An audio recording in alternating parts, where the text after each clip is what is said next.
What up, people? What's good? Salute, salute. Yes, sir. Yo, what's good, everybody? Salute to the tribe. We're hip hop and comics and hip hop. We're a niche channel. We're a niche channel reserved for the best. It's super dope. I do sell comics. Check me out on Instagram at 6th_element_comics. Yeah, because comic books are the sixth element of hip hop.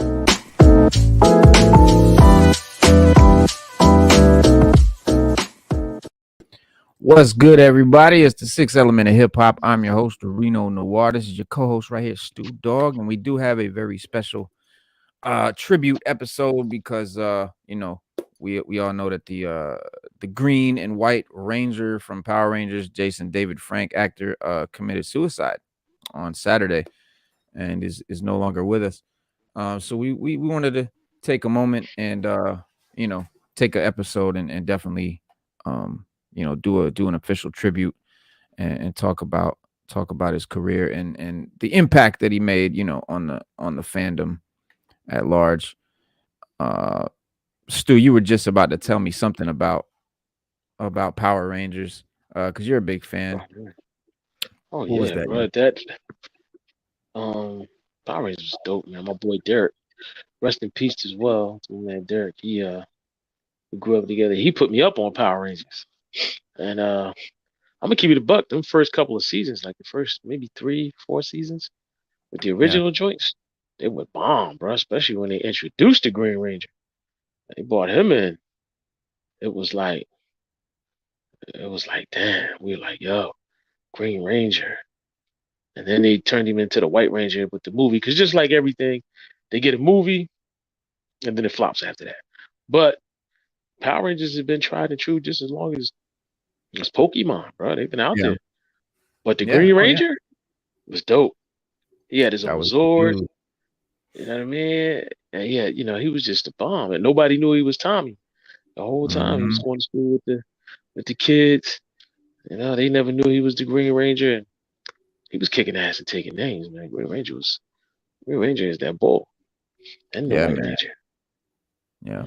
And in a shocking turn of events, the world is faced with yet another young person, young creative, dying in his prime. Because he was not just an actor, he was also a mixed martial artist. Jason David Frank is he's dope too because he opened a couple of dojos as well. Yeah, he did. He did. He's multifaceted, and a lot of fans, Mighty Morphin Power Ranger fans, may recall that, he came in the early '90s as the Green Power Ranger, Tommy Oliver, who then becomes the White Ranger on the show. But originally, when he came on, they only planned for him to be in 14 episodes. He was just going to be a villain, like an antagonist for a 14 episode arc. And the fans loved him so much and popularity, just, people, pouring in with letters and whatnot, or however that goes down. So they ended up keeping him on for the entire 123 episode for 8 seasons, whatever it was, for the entire show. And he ended up playing different Rangers. He was even the Red Ranger at one point or something. But he kind of made his own mark, you know what I'm saying? Like dug a niche that wasn't really there. He kind of made himself, and that's dope. I gotta respect that. You can't take nothing away from somebody that really creates their own lane, you know what I'm saying? And he did that, you know what I'm saying? And the show, I think it came out in 1993, August 28th. It says on Fox Kids programming block, and went on to come, the pop culture phenomenon that it is. Created a huge business, spin-offs and movie franchises and the big toy line and action figures and all that. But the comics I hear are really dope. The Power Ranger comics, I know, Stu, you talk about them all the time. They yes, sir. They're dope. And they super dope, man. They just reached issue 100.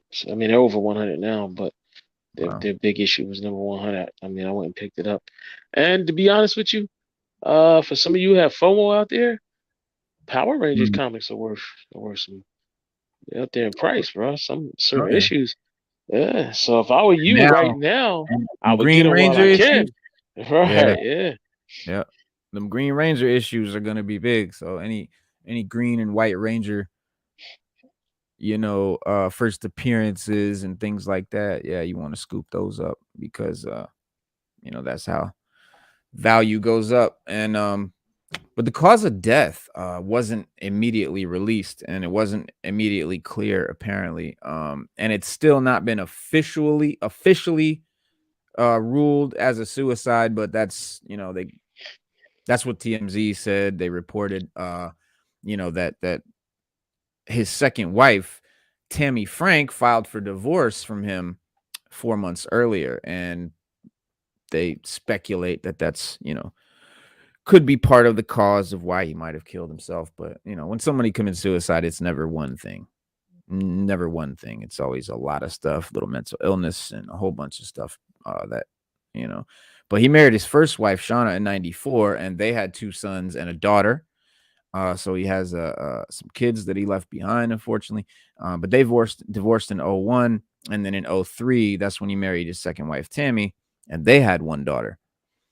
But if indeed the reports of death by suicide are true, it's obviously a sad loss that happened.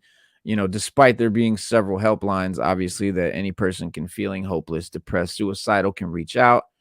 Uh, you know, just as a I don't know, disclaimer. If you or anyone that you know is considering suicide, help is available by dialing 988 on your phone, texting strength to the crisis text line at 741-741, or going to 988lifeline.org to be connected to a certified crisis counselor. There's no reason to suffer alone. And that's This is true. serious talk. This is true. Yeah. Because the suicide related statistics recently shared by the World Health Organization are shocking. Apparently, more than 700,000 people die due to suicide every year, and for every suicide, there are many more people who attempt suicide. And suicide is actually the 4th leading cause of death among 15 to 29-year-olds.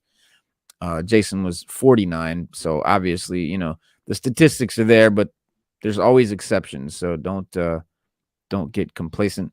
Nearly 3 times as many men as women die by suicide in high income countries, in contrast to low and middle income countries where the rate is more equal. That's interesting. But yeah, for those who religiously watched and dressed like the Mighty Morphin Power Rangers back in the '90s, undoubtedly know that one particular person was, I think, the apple of Tommy's eye. It was the Pink Ranger, Kimberly Hart, who was also played by Amy Jo Johnson. And her and Jason David Frank's characters definitely had the on-screen romance, but in real life, they struck up a friendship, and they even had a joint cameo in the 2017 Rangers movie, one of which showed Frank sporting an old school look. But with all of this in mind, it was only fitting that Amy Jo Johnson took to Instagram to pay tribute. And she said, another character that Tommy was particularly close to on Mighty Morphin Power Rangers was Austin St. John's Jason Lee Scott, the Red Ranger and original leader of the team. And the character's bond was complex, and it was a key element in the early seasons of the show. St. John, who also worked with the late Green Ranger actor on Zeo and Wild Force, he also honored his co-star with a short message. But fans may also, recognize Power Rangers cast member David Yost as well, and I think he was the Blue Ranger. Billy Cranston, he shared his messages on Instagram, so everybody's basically coming out and talking about their friend and loved one. Norin Rad, salute. Slade Wilson in the building. Corey, what's good?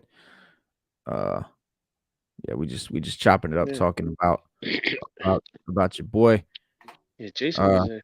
he was also he was a prolific Power Ranger, man. Like he was, everybody liked him, man. Yeah, yeah, And he everybody was in the liked him. original. My favorite, Mighty Morphin Power Rangers. That's my favorite. I Yeah, Mighty mean, Morphin. and then he did because Power Rangers got so many other Power Rangers. They got Sub Zero. They got Power Rangers Turbo. Uh, they got Mm-hmm. Power Rangers Wild Force. Yep. Um, that's where he played the Red Ranger. And you got Right. Power Rangers Dino Thunder. He was the Red Ranger in that. Mm-hmm. And you got Super Mega Force. Wasn't a big fan, but that's what that was. Yeah, you got Hyper Force. It just it goes on and on, man. Then you got the movies. You got the Mighty Morphin Power Ranger movie, which is where he Mm-hmm. became the White Ranger, and he got a new Zord. Yep. Um, then you got Turbo Power Rangers movie. The Green Um, Ranger saga was great, says Norn Red. it was, bro. It's epic, man. It's one of the most epic television sagas in the history of television, bro. He Literally, was it also literally is. the Dino Ranger, the Black Ranger, and also, I mean, because there was also another Black Ranger too. What was his name? I think his name He's. was I know who you Walter talking. Emmanuel Jones, and he was the He said Jason was one of the biggest pranksters on Power Rangers. He was the black. He said, sorry, Frank was an inspiration to so many people, and his presence will be dearly missed. This is his co-star Walter Emmanuel Jones, who also played a Black Ranger. He said it's so sad to lose another member of our Ranger family. Adds Jones, who played Zach Taylor, the Black Ranger, opposite Frank's Tommy Oliver, the Green/White Ranger on the original series that launched in '93. And his death comes 21 years after that of co-star Thai Trang, who died in 2001 from injuries, that she sustained in a car wreck. She was 27. Yeah, I remember that. Yeah, yeah, I forgot about she died. She was the Yellow Ranger. Mm, And she died. yep, Yeah, yep, yeah, I remember that, man. yeah, yeah, Oh, and he he mentioned that the Black Ranger, he mentioned that, and that was another member they lost. He said Jason was one of the biggest pranksters on the show, who Jones is 51, and he said he had a wild sense of humor. We had our share of ups and downs, but I stayed consistent about being an ear if he needed one. He concludes, my prayers go out to his family and all that will miss him. May he rest in power. And that's kind of like, that's funny because that's kind of what we say in hip hop. Instead of RIP, rest in peace, we say rest in power. And it's very fitting for the Power Rangers. Rest in power. And he also shared a photo on Instagram where you can see as well himself with Frank and their original fellow Power Ranger, Austin St. John and David Yost. Can't believe it. R.I.P. Jason David Frank. Jones began his caption, my heart is sad to have lost another member of our special family. And then Amy Jo, the Pink Ranger, she said, Jace, you were sweet. Sorry, you were beautiful and truly unique. My life just won't be the same without your frenetic, hilarious, caring, driven, and creative ball of energy. I will always love you, dear friend. Peace. Rest in peace. Amy Jo Johnson, the original Pink Ranger, wrote on social media. And then Blake Foster, who appeared alongside Frank in 1997's Turbo, a Power Rangers movie, shared a series of photos featuring himself and the late star, including during Foster's childhood. But he said, can't believe this. Cried all night. Heartbroken yet again. Lost my hero, our leader, my friend, and an icon. Life really sucks, man. R.I.P. JDF, White Ranger forever, wrote Foster, who is 37 years old. It's just sad, man. It's just a lot of it is, people. man. Because, a young dude, 41 years old, and you think they're in the prime of his life. He's got this great career. He's, level head. He's a martial artist. It blows my mind when people kill themselves. Period. But when certain people do it, it's just like, really? It's like, wow, like, could it have been that bad, man? You can't criticize and judge because you never know how bad it is, but You don't, his wife, man. You got to you never remember too, Reno. You never know what anybody's going through mentally. Like right, we look at these people, they stars, they're they're making money, they got the life that we all wish we had. But then right. when you break it down, if you really talk to them, Mental that illness they is abuse, they not abuse drugs, they have mental illness, yeah, they, what I'm saying, you never know what anybody's going through, man, no. in their mind or whatever. So you always got to be kind of like on the outside, looking in, just trying to evaluate, people because some people, man, they really going through something in their mind, you know. Mhm. And if they are, it could be like something catastrophic where they just can't deal with it no more. Take their own life, take somebody else's life. Mental health is real, man. It's nothing to really to bat an eye at, man. And in this Yeah, country, we've kind of pushed it to the side, man. But we gotta let no matter how big or small the problem is, you have to start addressing the fact that you know a lot of people have it and just aren't getting treated for it. yeah, We don't know because, if it's yeah, sorry not yeah, to go ahead, I'm cut you sorry. off. They Yeah, you no, know, we yeah. don't go ahead. You guys you No, finish. no, I was gonna say we don't know what, like, he could have been a manic depressive. He could have been schizophrenic. We don't know. We don't know. Right. Yeah, yeah, we never do. We never know. Um, he little caption. This is Frank was found dead in Texas over the weekend. He was 49. Jason David Frank, second from right, was best known for his portrayal of the Green Power Ranger, though he would go on to portray a number of colors, including white. There he is in the prime. Frank portrayed many different color Power Rangers of the year, including white, green, white, and red, as he returned to the franchise for a handful of movies. Frank was reportedly served divorce papers at Comic-Con in Texas earlier this year. Tammy was petitioning the court for the majority of the couple's assets. Jenna Mm. Frank, who Jason David Frank shared with Tammy, turned 18 in June, is attempting to follow in her father's footsteps into the entertainment industry. She will also make an appearance in Legend of the White Dragon, which is the last movie that he did. And here he is pictured with the original cast. Here he is doing an exhibition, made frequent martial arts and Power Ranger related appearances at conventions across the country. He is pictured above during a display at the Wizard World Austin Comic Con in 2013. And here he is with wife Tammy on Labor Day in 2021. Filed for divorce 2022 after 19 years of marriage. She accused the actor and mixed martial artist of infidelity. Says that she filed for divorce, blah blah blah. We know that much. Frank was a trained martial artist, off screen, fought for the professionally for 2008 to 2010, and here he is from the Turbo Power Rangers movie.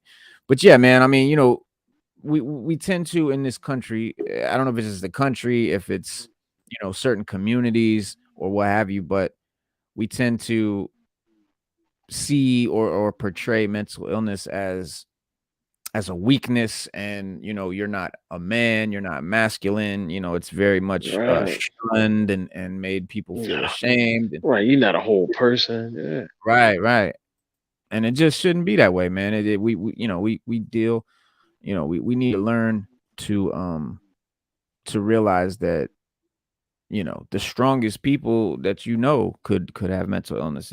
It doesn't discriminate, man, and it's not like a weakness either. It's definitely you know something that needs to be treated and taken seriously, man. We got Sever in the building. I don't know if he's here. It's a black screen, and your mic is muted, bro. If you are talking, you got to unmute your mic, but I don't know if he's there anyway. But yeah. So Yeah, we're gonna miss him, man. I mean, we was just living Saturday. We was just talking about Biggie would have been 50 this year. Pop would have been man, 51. yeah, Fife Dog would have been 50 this year. I it's mean, crazy. the list goes on and on. Big Pun would have been pushing 50 if he wasn't. I think Big Pun would have been 50 this year too. I mean, the list just goes on and on and on. people that we're gonna miss. That that Michael Jackson died on his 50 when he was 50. I mean, come Right. on, man. We just His Stevie Wonder said it stepdaughter. best. His stepdaughter Yeah, took her life stepdaughter. a year prior. So yeah, a lot of tragedy. You never know. You never know what people going You just never know. DMX would have been what, 52? Something like that. 51 or 52. through. Yeah, it's crazy, man. I want to, and you see Nas, you see Jay-Z. I mean, these guys are in their 50s and they're putting out music. Busta Rhymes, so that's what Biggie and Pac will be doing, and then Pun and Big L and all of them. They just be doing the same thing you see Nas and Jay-Z doing right now. Shit, you never know. Jay-Z might not be Jay-Z if Biggie would have lived, so we never know. It could be a whole different atmosphere in hip hop right now, man. I don't think that whole Nelly shiny suit era would have even happened if Pac and them didn't die, but we That's true. A lot of people say that, right? A lot of people say that if it wasn't for the fact that Biggie died, Jay-Z wouldn't have got as big as he did because he was, they overshadowed him. took his spot. Yeah, he took his place. Yeah, he kind of So I mean, who's to say? They were Yeah, I big. mean, Pac was so big, and Biggie they were so big. They're no influences to hip hop, man. It's just yeah. and like you said, they'd still been making music, man. They've Mhm. been getting it. He was on. I mean, they were only in their early 20s when they died, man. But Jason David Frank, I mean, he's 49. He's almost 50 years old. In addition to his acting career, he was a lifelong martial artist, an enthusiast. He was an 8th degree black belt in Shotokan karate, as well as a black belt in Taekwondo and Judo. He also held a purple belt in Brazilian Jiu-Jitsu, which is no joke. 2009, Frank declared his intention to cross over into mixed martial arts after training for most of his life, in one art, and he put together a 4-0 amateur career while competing in Texas and Virginia. And he made his professional MMA debut in 2010 when he picked up a first-round submission win as part of the Texas Cage Fighting promotion. So he has skills. He said, just go out there and do my best and prove that I'm a real fighter, is what he said when announcing his plans to compete in the MMA. I'm not looking for any titles specifically. Ultimately, I want to give my fans something to watch and be proud of. Frank's longtime MMA manager, Brian Butler from Sucker Punch Entertainment, paid tribute to his client in an Instagram post as well on Sunday. Sever in the building. There he is. Yo, what's up, y'all? And I figured that I go. You know what I mean? I figured that I go. First off, you know what I mean. Much power to the transcendence of Jason David Frank. No doubt, no doubt. You know what I mean? I'm right over here over on I Drive. Personally, in my humble opinion, the hottest and most chillest tourist strip in the States. So I decided to go and do this one live instead of just going up in a room. You know what I'm saying? Yeah, for the festivities, to celebrate Jason David Frank's life. You know what I mean? Yeah. We pretty much been talking about him the whole time. Wes Norris said, I never really liked Power Rangers. It was after my time. I know he was here for a lot of kids. Makes me wonder. I gotta mute you, Sever. That's too much. How the comic market will do with Ranger books. Probably ridiculous jumps in value. Yeah, Norman. Yeah, it will. Because the show, was dope. But the comics I hear are really cool. Like the show might have been a little bit more for kids or just a little bit. For me, I'm gonna keep it a buck. Listen, the reason I could never get into the show was just the sort of hokey big rubber monsters and Godzilla suit. But I was like, wait a minute. I couldn't do it. Wait a minute. If you watched old Godzilla movies, that's no excuse for Power Rangers. I'm sorry. I didn't really. You know what I'm saying? Like Power Rangers looked at me. It looked more real. When Power Rangers than the original Godzilla movies. You know what happened when I'm gonna tell you exactly when I was a kid, or not probably wasn't a kid, but when Power Rangers came out, yeah, I guess I was a kid, probably 13 or something like that in 93, 15, 16, whatever. But so in 93 when Power Rangers came out and I first seen it on TV, I was like, what is this? I thought it was like some 1970s show being rerun. I swear to God, I really did. I was like, I was like, this is some Voltron shit. Like, this is some old 70s throwback shit that they're re-airing. And I just thought that's what I thought it was. And then I found out it was new. And then I was really confused. I was like, what the fuck? Like, why are they going back to this? You know, these goofy big rubber giant headed monster suits and stuff. But people dug it. Kids dug it. I mean, that's cool. I think it does better as a cartoon or a comic. I just think it does better animated or drawn. That's just me. You know, but if that was the case, we would have never had Jason David Frank. We would have never had the Green Ranger, the White Ranger, or the TV shows, and it probably would have never got the popularity. And we probably wouldn't even have the comic books. So you got to give it up for the show. But like I said, that was just my first impression. But I get it, man. Listen. At first sight, when you see it, does look like an older show, like Space Giants or something like that. But it was good though, man. It was good. Like I said, especially the Green Ranger saga. That was good. Yeah. Man. That's when they didn't drag TV out. Where you didn't have to wait 5 episodes to get to the plot, the meat of the thick. It was every week they gave something good. And you know, like I said, when he pulled out his Zord, I lost my mind. You know, I lost my mind. I'm sorry. You know, he played his sword like a flute, and the Zord came out the water. Nah, it was powerful. Man. Yeah, bro. He'd be like, dun, dun, dun, dun, dun. Yeah, and the Dragon Zord rises up out the water. And he jump on top of it. It's good, man. It's good. It's good. That's what's up. That's what's up. Yeah, I mean, you know, what more can we really say about you know, his career, his life, you know, his personal life. I mean, he was Christian. He began attending church after, you know, the death of his brother. Married his first wife in 94. He has son and daughter, 2 sons and a daughter with her. Got the remarried his second wife, had a daughter with her. She just filed divorce. 2017, he was targeted by a man named Matthew Sterling while attending Phoenix Comic-Con, and police were able to arrest Sterling before he got near Frank after being tipped off due to social media threats made by Sterling. Sterling was later committed to 25.5 years at the Arizona State Hospital. So this guy was like stalking him, and I guess he was gonna like do something to him. But yeah, I mean, filmography's crazy. Video games, he's been involved, you know, doing the voice acting for like 4 different games. He did the Mighty Morphin's Power Ranger game in 95, Piper, I don't even know, Dino Thunder, and Battle for the Grid. Yeah, Piper in 96 with some weird.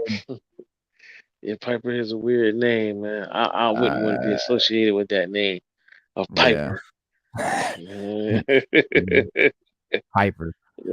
Piper. But yeah, so that's what it is, man. We salute Jason David Frank, man. We definitely Dragon Zord was dope. Let's see, he had to go Indiegogo movie project going. Oh, that's right, that joint. The White Dragon. It's called Legend of the White Dragon, and his daughter's gonna be in it too, or is in it. I'm sure. I think it's already done. I don't know. So that movie might come out and blow up. Who knows? Sever, what's up, man? A little less background noise where you are. I think it was like feedback. Nah, I had to move it over because just while I said that strip was really chill, it started to get busy. Do you have like an echo chamber on right now? No, I do not. I'm up in a stairwell. We're gonna have to hold up. Hold on, let me see if I can. I already got the echo cancellation on. Let me just turn this volume down or something. Yeah, It's not easy, guys. When you're broadcasting, man, it's not easy. You got to find yourself a good room and shit. I got all these soundproof pads all over the walls. You can't really see, so it's like you gotta have the right setup, man. Um, Yeah, got to be like the Green Ranger and get your own Zord. you get your own Really Zord. stupid. Yeah, Yo, y'all got me. Y'all got me. Mic check 1 2. Yeah. we got you. We got That's you. good. Okay. So jumping on over. So we did the tribute thing. Well, I don't know, Trevor. Is there anything that you wanted to say about the Green Ranger or anything? Well, it's funny, you know what I mean? Like growing up, I was more like into the SPD series, you know what I'm saying? When it came down to that whole mythos. What's that? SPD. The SPD series came out like around like the early 2000s, and yeah, it starred What's it stand for? starred Red Ranger. They're mostly like cops instead, like really leaning into the Ranger part of the mythos instead of it just being like mostly about the space. They had like a dog who was like their commander in chief, and they go and basically like just like bust heads. Like it was like cops, except it was for kids. You know what I'm saying? Right. Oh, there goes Silver Surfer. I see you, dude. What's up? Up in the chat. Yeah, Norman Rad. Keeping Yeah, it live. he's a regular. He's been on the show before. He was just saying he'll jump on again. That's what's up. I mean, always welcome. You already know. Just let us know. But yeah. But for the Mighty Morphin series, that came out around the time that I was just born. So Right. to go back into that, I wasn't really too didn't have too many memories of that, save for like the flare cards back when they had the tops and things of that nature. When I was around 10 years old, I received a pack of the Mighty Morphin movie, and of course this Case of Frank, he was in various cards and different memorabilia that came to promote that film. So I had a chance to get my hands on some of those things when I was younger. Hell yeah. That's dope. That's dope. So I'm familiar with him. You know what I'm saying. As for how he died, I'm pretty sure that from what I'm getting and from what I'm gleaning, respect to Coach Greg Adams, he decided to take his own life due to some issues in regards to his ex-wife filing for a divorce. Yeah. And as a person who's went through a divorce, not in that age range where it could be kind of tough because that dude's like a middle-aged man and I'm in my 20s. 20 years they were together. Yeah. Yeah, they were together for as long as I actually have been alive. So right. Yeah, it'd be a lot harder for that man to rebuild an empire and things of that nature. So he probably felt like it was all too much. And also, when somebody divorces out of their life, what I mean? It's not really it's not a game. As somebody that it's like losing a family member. It's like having the death of somebody. You know what I mean? Very close to you. Yeah. And that can definitely lead to somebody taking their own life and not wanting to live anymore because they're used to being around that person every day. They're used to waking up with that person every day, used to doing things with that person. They had a whole list of plans to do with that particular person, and this person decides to end that without notifying the individual in a certain amount of time, things of that nature. It's a lot of emotions that go into it, and a lot of shifts in life. Like you have to change your life completely. It's like a butterfly effect. You know what I'm saying? Where just because this person decides to diverge and get out of your life, now your life is completely different. You have to change things around totally because before it was you and that person in that boat. Now it's just you. Yep. So then add on I'm pretty sure this you said he had a film that was going to come out with his daughter. You know what I mean? Has kids, things of that nature. That's compound people that are going to be affected by that divorce, and now of course due to his his suicide as well too. That's going to affect things as well too. There's a will that's going to be involved. Things, it's very hectic. So for the viewers out there, I definitely would recommend that just be careful who you let into your life, and like just really be careful on how you choose to move with people. Not everybody has your best interests at heart, even though you think they may. You know what I mean? You guys could be cool one day, and then the next day wake up and this person is gone and has renounced all ties to you and will act like they don't even know you. And that goes for any capacity of any sort of relationship, whether it's romantic or platonic or business-wise. So just be careful who you let into your life and how far you actually allow them to go into your personal life. So it's disappointing. It's go ahead. No, that's good. That's a good way to look at it, man. And like we talked about earlier, if suicide, if anyone is considering suicide or anything, they do have crisis lines. I mean, there's the crisis text line 741-741, or there's 988lifeline.org. You know what I'm saying? There's a lot of ways you can, connect with somebody for free, confidentially, all of that. And, just listen, I don't know what they can do for you. I don't know, but apparently they can do something, man. It's worth giving it a try. It's your life. So check it out. But Norman Rad was just saying there's a cool Power Ranger video game on Sega CD. That was dope. And there's a cool Power Rangers fighting game on consoles that has all the Rangers. That sounds dope. It is. And I play it all the time. And it is dope. And nobody in the chat or in here can beat me at it. Right now, I got it on my Switch. What console is that on? That's on like it's on all the consoles. It's on all the consoles. It's on But I mean, is it like this gen or next gen or what? No, it's this gen. It's this gen. Yeah, you can get on PS5, P4. I play it on my Switch all the time. You can get on computer. It's called Battle of the Grid. That's cool. Yo, was this the joint where they had the Street Fighter characters guests? Yes. Or was that just a mobile joint? That was like that's the one, Battle for the Grid? That was the Battle of the Grid. I think they introduced the Street Fighter characters or their costumes. It was something like that. I wanted to get them. Yeah, you could get Rue and Chun-Li, right? Yeah. Yeah, I always like fighting games. They're always like Street Fighter or like Mortal Kombat or like Tekken. They all kind of fall into them categories. Like there's so many games and it's kind of just like Street Fighter. Like Dragon Ball Z Fighters and all this shit. So is this would you consider it more of like a Street Fighter type fighting game or more of like a realistic Mortal Kombat type game? Stu.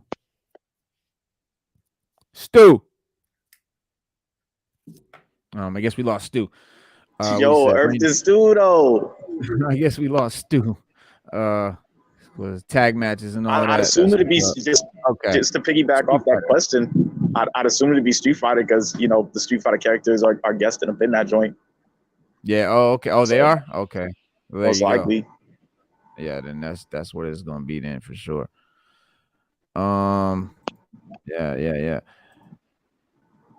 Hulk. Oh, and it was crazy too because there was a recent comic book that just came out, the Power Rangers Universe joint. And there was a lot that actually had to deal with both the Green and the White Ranger as well too, and it also had like a lot of esoteric points to it, a lot of transcendence, things of that nature, a lot of those metaphysical lessons hidden in that book. Well, you got to decipher it in that book, and that just ended about like a month ago, I believe. Power Rangers Universe under Boom Studios, so I highly recommend that book. You know what I mean? Pay tribute, cop the book, help you get through the loss. If you're like a really big Power Rangers head, you know what I'm saying? Yeah, definitely. That sounds dope. Boom Studios is always dope too. Boom Studios puts out a lot of cool shit. I definitely recommend Boom Studio Comics. Your Power Rangers just had a Zord. Norrin. Yeah, that Zord versus Godzilla book. I skipped that personally because they'll do like a lot of crossovers, like they have Power Rangers and TMNT. I think the one that I actually did read that was a crossover was Power Rangers and Justice League. That was around the time that Justice League was like crossing over like Black Hammer as well too. So, I skipped the Godzilla joint, but the Godzilla one is still on shelves, and I believe that series is not over. So, y'all pick that up too, most definitely. Yeah, there's a lot. There's Hamilton Comics from 94 to 95 did 2 Mighty Morphin Power Rangers series. And then Marvel did from 95 to 96. They published both comic book and photo comic adaptations of the Mighty Morphin Power Rangers, the movie.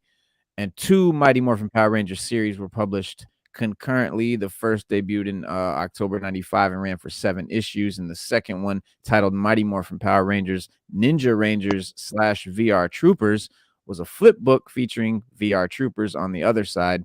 It debuted in December of 95 and ran for 5 issues.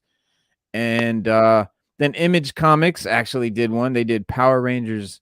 Oh, sorry. It was a comic book based on Power Rangers Zeo. The crossover comic with Youngblood was also announced, but there were no issues published. Acclaim Comics in 97 did one called Power Rangers, based on Power Rangers Turbo. Tokyo Pop in 03 and 04 produced several photo comic adaptations. Now And that's a name I haven't heard in a long time. Tokyo Pop. Yeah. And they did episodes taken from Power Rangers Ninja Storm and Power Rangers Dino Thunder. Paper Cuts in 2014 did 3 separate issues, and then the Boom Studios pretty much went from 2015 through the present. They did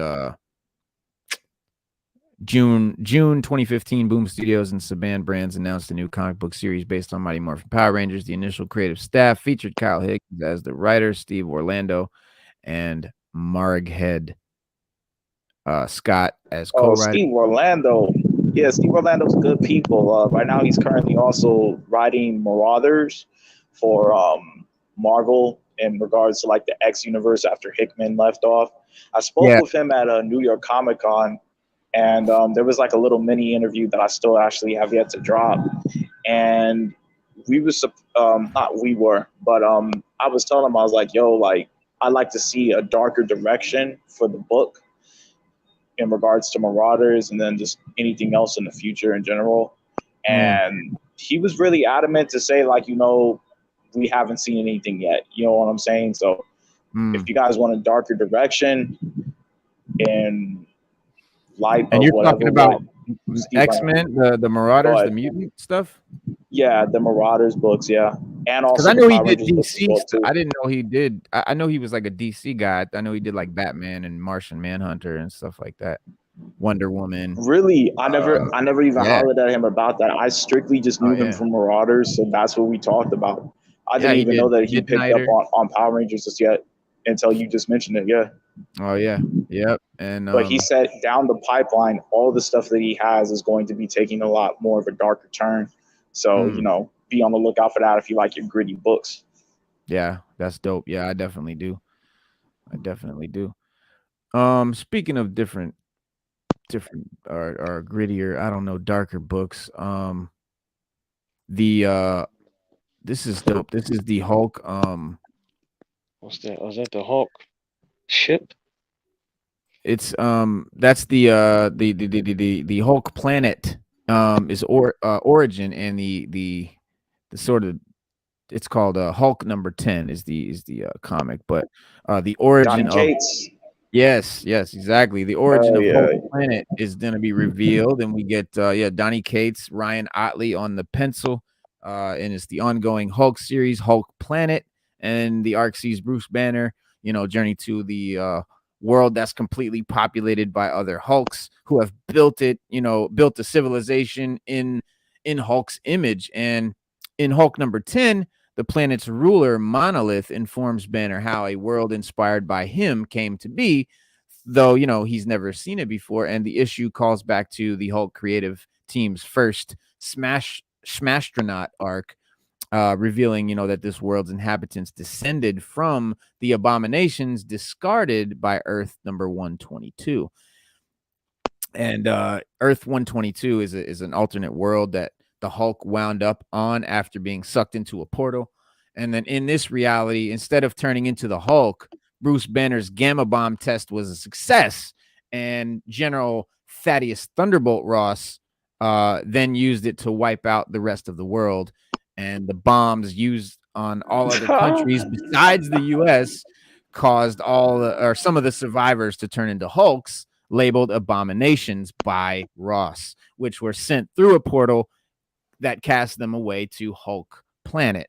And time moves more rapidly on Hulk Planet compared to other worlds. And as Monolith explains to Banner, the stranded Hulk started out as a violent and rageful race, but after a long period of fighting, they began to evolve into a more civilized society of farmers and builders. And their evolution was forced forward when Banner siphoned off the radiation from a gamma bomb into the same portal that sent the Hulks to their new planet, causing them to change and catch a glimpse of their hero in the sky, the Hulk himself, who became the role model for their advanced society. But the Hulk's dying and he doesn't know it. Part of the Hulk society's advanced technology allowed Monolith and her scientists to study Banner, which yielded the discovery that the hero is apparently dying, or at least Bruce Banner is. Which a scan of the Hulk's brain shows several black regions throughout it, prompting Monolith to say Bruce Banner is going to die. Prior to this revelation, the Hulk has gone through a dramatic transformation, dividing his psyche into different parts and transforming his body into something more machine-like, all while harboring a dark new personality called Titan within. And that's gonna be something dark and cool. You know what I'm saying? Along with Cates and A.X.E, Hulk 10 is inked by Cliff Rathburn, colored by Sonia Oback and Marta Garcia, and lettered by VC's Corey Petty. The main cover art for the issue is by A.X.E and Matt Hollingsworth, with a variant by E.J. Sue. And you guys can get this issue. I think it's already on sale, but I haven't got it yet, but I can't wait. That shit. Yeah, this dropped last week. Yep. Yeah, that joint dropped last week. It's a solid book, no doubt. There's a lot of stuff going on in that issue, hands down, to where a person might get confused. I'll be blunt, you know what I'm saying? Kate's kind of like, it feels like he threw in a little too much too fast in one whole issue. And this isn't an oversized issue. This is just a regular 32 page. So to be honest, your summary made more sense than when I actually read the book on its own. So while you were saying the summary, I'm having flashes of what I read last week. You know what I'm saying? Oh, now I get it. Right. I feel like that makes sense. Yeah, exactly. Yeah, I feel like Cates could have stretched out the origin for these what Earth is this? Earth 1222? 122, yeah. 122. Earth 122. I feel like Cates could have stretched this out for maybe 2 or 3 issues, like he did with the recent Hulk versus Thor Banner Thor Alpha War or something like that with Jason Aaron. Was Jason Aaron on that Thor, or was it just straight Donny Cates? Because I know Jason Aaron's been doing Punisher. Yeah, I'm not sure. Now in the Marvel universe, what universe are we at? Because it can't be the 616. What the cinematic universe? No, the cinematic universe can't be 616. The cinematic one is Earth 19. What is it? It's 19 and it's 3 other 9s. It's 19, 99999. We're on Earth 1218. Yeah. We're 218. Yeah, it's 199. Yeah, 1218. But the MCU, the lame one, the lame one that just got that. The lame one that just got that the Disney boss just got fired over there, over on Earth 199999. Right. So I'm really, you know what I mean? As a person who gave Wakanda Forever, the Doctor Strange, was it Multiverse of Madness, and just a lot of the films after Black Widow, last year's Black Widow, 1.5 or 1 out of 5 stars. Whoever who's going to be the change of the guard over at Disney, it'd be great if that could also, you know, trickle down over to Marvel, trickle down over to Lucasfilms as well too, and you know, get better content for these legacy characters, because right now Disney is definitely doing these properties injustice. Wow. And I say that while I'm in Orlando, Now, which is like now fucking what Disney about capital. what do you think about What do you think about the Star Wars iterations that Disney puts out? I only read the comics personally, but from what and I'm enjoying the comics again. Alyssa Wong, over on Dr. Aphra, Greg Pak over on the Darth Vader series. Like, them shits is hard. Fucking Hidden Empire just dropped last week. The whole Crimson Dawn saga that they got going on for the past year has been, it's been amazing. You know what I mean? It's really been enjoyable. One day it's gonna make it for a great omnibus for somebody to pick up. But as for the TV shows, like, I don't check into none of that shit. I'm not like, you know what I mean? I'm a theater type of guy. So I like the big ass fucking screen. I don't like, you know, going and watching the shit on like a phone or something like that. You know what I mean? Like, even like basically like I'm a theater type of guy. So I haven't really gotten into the TV shows like that. I feel you.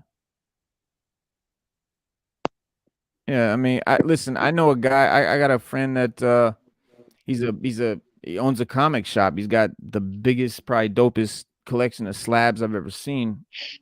And he doesn't watch any of the MCU films, DC films. He don't even watch the films, let alone just the shows. He doesn't watch the films. He don't like it.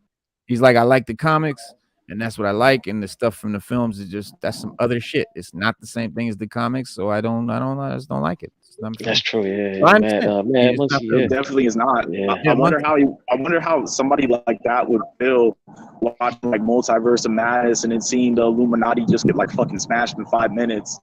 I mean, I want to talk to him about it, but he hasn't watched it, so he can never talk about it. I want to ask him these questions, but he doesn't watch it. You know what? You know what's crazy? A lot of people didn't like that. They didn't like the Illuminati that was presented in Multiverse of Madness. Yeah. And it wasn't that they didn't like them; they just didn't like the way Wanda came in there and overpowered everybody. Right? They didn't like the way Wanda came and overpowered everybody. They didn't like that at all. They were not feeling that. A lot of hardcore fans was not feeling it. Yeah, it was just you know, I get don't get it twisted. Like, I'm a big like Spectrum head. I'm looking forward to what's going to be for the future of Monica Rambeau this upcoming year in comics. I like seeing her on Thunderbolts right now. Jim Zub is really putting, as just Thunderbolts in general, Jim Zub is really putting in a lot of different forms of social commentary that touches on politics, touches on the manosphere, like things of that nature. He's like putting in these asides, and it's a really good book. And I look forward to, you know, her evolution as a character, because there isn't a lot of characters who go through so many different name changes, but I still see her as the primary Miss Marvel. And when I saw her on screen in the Illuminati, I was like, what the fuck? I'm like, it ain't no fucking Miss Marvel and no goddamn Illuminati. Like, her brain is not leveling up to any of the members in the Illuminati. That's not like, that's for the smartest heads. Right. You put fucking Blue Marvel. You put Blue Marvel ahead of fucking Captain Marvel. Like, get the fuck out of here. You know what I mean? There was a lot of just inaccuracies with that. So, you know, I don't blame your homie for not watching the films. I don't blame him. No, I don't blame. You know, it's like, I want to talk to him about all these things because I want to get someone like that's perspective on the movies, but he just doesn't watch them, so we can't really ever have that talk. And but that sucks. But speaking of, so check this out. Rob Liefeld's Deadpool, original Deadpool concept art is coming to auction for the first time. The original, yes, the original concept artwork for New Mutants number 98 contains his first appearance. Is Heritage Auctions will be selling the New Mutants 98 sketches, which star Wade, Wilson, Deadpool, and Cable, Nathan Summers, and comes straight from Liefeld's personal art collection at the this just was done on November 17th. And according to Heritage Auctions, The sketches are the first drawings of Deadpool ever made apart from the early character sheets, that Liefeld created before determining Deadpool's final look. But they said Rob is unquestionably one of the most influential artists of a generation. Blah blah blah. That It's people rare to just have the love first. to shit on. I know no one likes him, but yeah, it's rare to have the first. I love his art personally. Heroes Reborn, let's go. You know what I'm saying? In my opinion, Rob Liefeld drew the best Captain America ever and Iron Man in regards to that entire series. Like, but I'm a big Onslaught head, and a lot of people didn't even like the Onslaught mega event that occurred in the 90s, but that's my shit. It. So I love the Onslaught. But yeah, he's right. There's Cable and Deadpool. These are, I guess, the actual joints that were auctioned off by Heritage, and that's a fully colored version and all of that. But Liefeld said about the work, he said these pages represent the literal birth of Deadpool at Marvel Comics. In ink on paper, this is stage 1. It's the launch pad. Nothing exists without these sketches in any stage of my work ever. Collectors have been pursuing these pages for years as Deadpool continues to grow in global popularity. Given the fact that early Deadpool art is so scarce, I'm happy to share them now through Heritage and see where they find a new home. End quote. But New Mutants number 98 released in 1991 from Liefeld, Fabian Nicieza. And the synopsis for the issue reads: introducing for the first time the Merc with a mouth, the extra lethal Deadpool. Plus, in this issue contains the first appearance of Domino following his appearance in New Mutants 98. Deadpool returned just a few months later in 1991's X-Force number 2 by Liefeld and Nicieza. Before appearing in numerous other titles, solo series, tie-ins, and all that shit. Ryan Reynolds portrayed the character in live action in 09's X-Men Origins Wolverine, which, by the way, I fucking loved. So fuck y'all. And Deadpool. That film was trash. The film was trash. That was the shit. But no, the Deadpool in that movie sucked ass. That was terrible. But I liked it, man. I liked that movie. I just hated the Deadpool. But the only good parts was Gambit and what was it? The Will.i.am character that was kind of like a Nightcrawler's father. Yeah. He was what's his name? Warlock, something like that. I think it was Warlock or something like that. But I'm not lying. Let's look.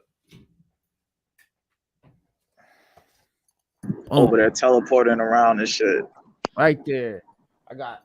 Really? You got that shit all? Nah, man. Man, you need to get your money back. Son, it's the whole.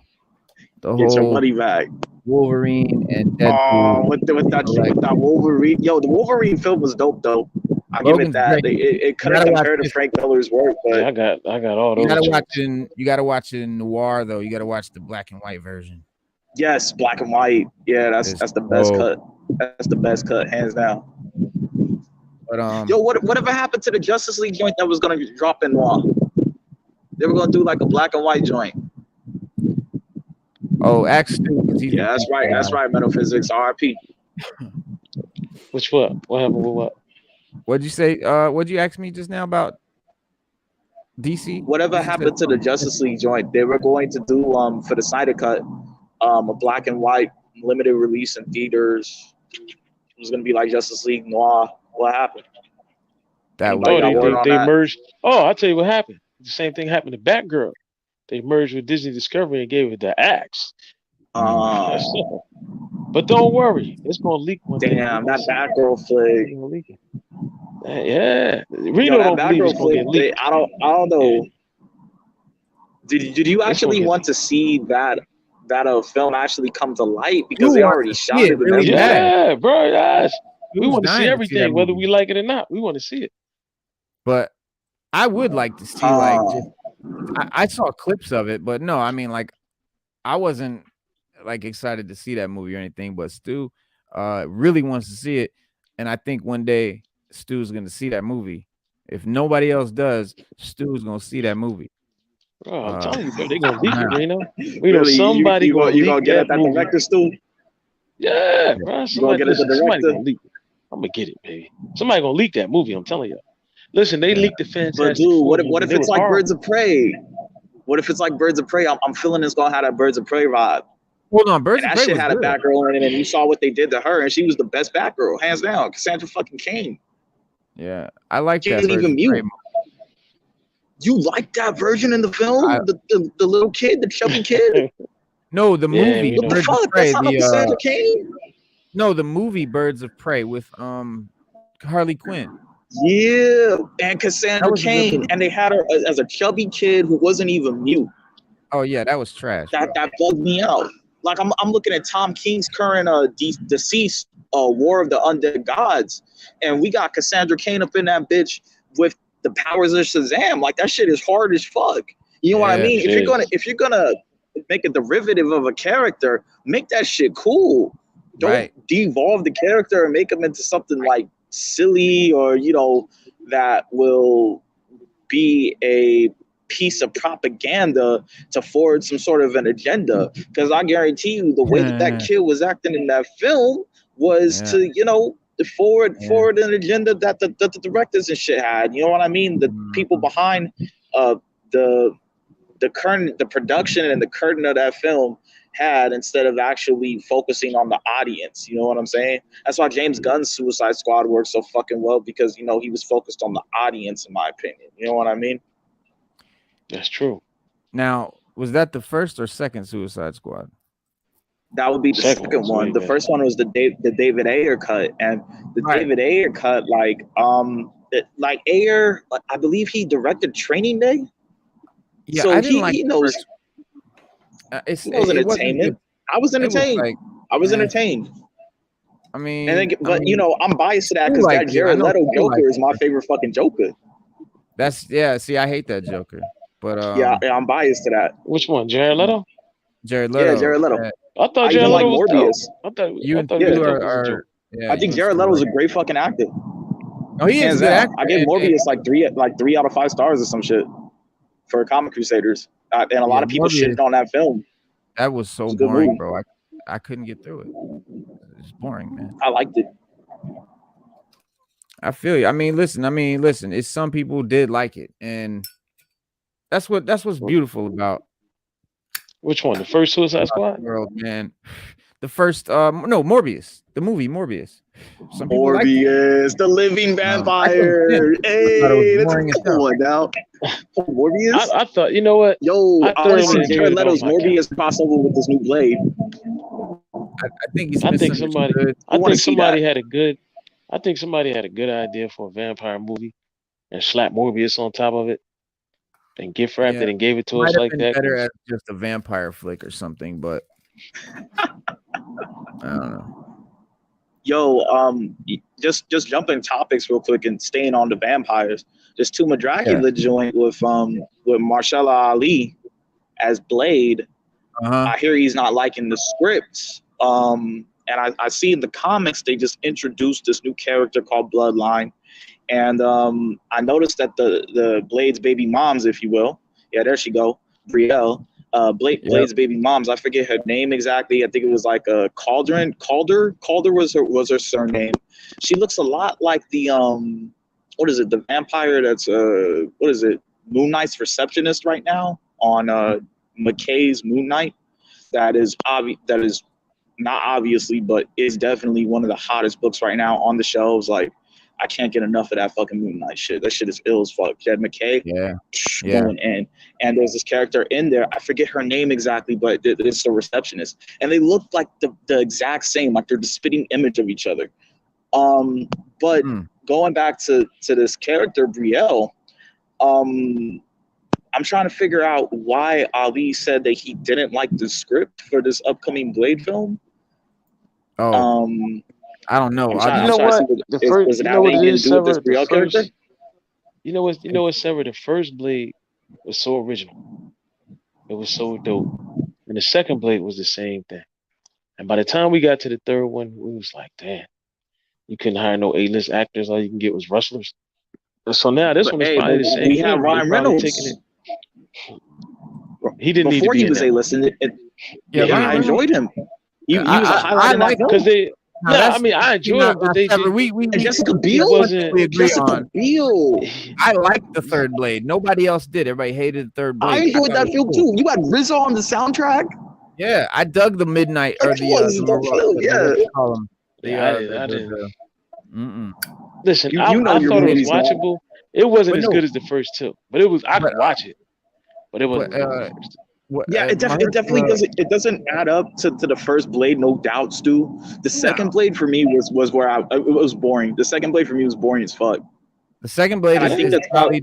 I like the That's first. probably and why they third went in. better than the second But one. The second. yeah, the one first and the third one, I feel like as if because the second one was so story and plot driven that when the third one came out, they overcompensated on comedy and special effects. Yeah. The first one was just straight grassroots. That's powerful, man. That's powerful, man. The second Blade. Second Blade was the best it's one. powerful because of that storyline. But that shit put me to sleep, yo. That shit put me to sleep. Toro, the monsters with their throat opens up. That's Guillermo del Toro shit. Oh word! Did he actually direct that film, or was it just special effects? Just designed the stuff to the monsters, but that's where I like vampire shit like Deacon Frost, like vampires. They look like just regular people. They got fangs. I don't like monster vampires. I'm more into the ones that are looking more like a person. Oh, look like humans. Yeah. Yeah. But yeah, a new report does claim that the in development Marvel MCU movie Blade is frustrating Mahershala Ali. It was a Twitter post by Jeff Snyder. The entertainment industry journalist said Blade is suffering from production delays due to issues with the movie script. I'm told that the current Blade script is roughly 90 pages and features exactly 2 lackluster action sequences. Mahershala is said to be very frustrated with the process. Snyder wrote, Feige said to be spread too thin, but hey, that's just what sources are telling me. Don't shoot the messenger. And this comes amid, the news that director Bassam Tariq has officially exited the project due to, ongoing production shifts. And at the time of the writing, Marvel Studios and Ali have yet to comment on the statements that Snyder made about the lackluster action scenes in the 90 pages and blah, blah, blah. And then Snyder continued on to say that he's heard that Beau DeMayo, whose writing credits include Moon Knight, X-Men 97, and The Witcher, is now working on Blade. And is currently unknown in what capacity DeMayo is serving, but it is widely believed that he's contributing to the script. It's unclear whether... Well, I'm glad...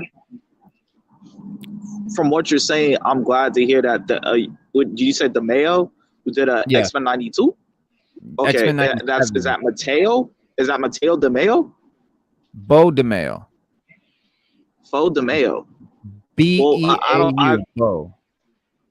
Okay, I haven't heard of this person, Beau DeMayo, but no, they wrote shit like Moon Knight, X-Men 97, and The Witcher: Nightmare of the Wolf. Well, those are comics, right? I'm not sure about that Witcher, but those are comics, right? I know Moon Knight. If you wrote X-Men 92, yeah. No, 97. Yeah, okay. 92. 97 doesn't exist. That has to be a typo. No, X-Men 97, I think is the that's the cartoon. That's the that's X-Men 92. Yeah, no, it's X-Men 97. It's not. It's 97. 92. 97. It's 97. The one that most recently came out with us, what is it? Steve Fox. That's X-Men 92. House of A.X.E 11. Yeah, no, you're talking about a comic. Yeah. You're talking about the comic X-Men 92. That's a comic. I'm talking about the cartoon X-Men 97. So the show originally came out in 1997? Yeah, I think that. See, I was really confused as to why did they make the comic 92 animated series called 97. I don't know. Because in 92, that's when the original cartoon come out. Shit. This is the new shit. Isn't this the new shit that's gonna be dropping? Yeah. The 97 joint. This is the continuation of the X-Men animated series. Ooh, yo, hey, I don't be fucking with the subscription shit. Yeah, I see that Silver Surfer. Yeah. I'll be fucking with the subscription shit, but that shit right over there, like I'm a bootleg that shit straight up. I'm telling you, bro, like, I'm a bootleg that shit. That's getting to be the simple head treatment. Real shit. Yeah, I'm a bootleg that shit. But yeah, right now it's unclear as far as like whether the Blade reported script woes contributed to Tariq's decision to leave the project. But the filmmaker issued a brief statement, including that he harbors no ill will towards the studio. He said, "It's been an honor working with the wonderful folks at Marvel. We were able to put together a killer cast and crew, eager to see where the next director takes the film. A replacement director is yet to be hired."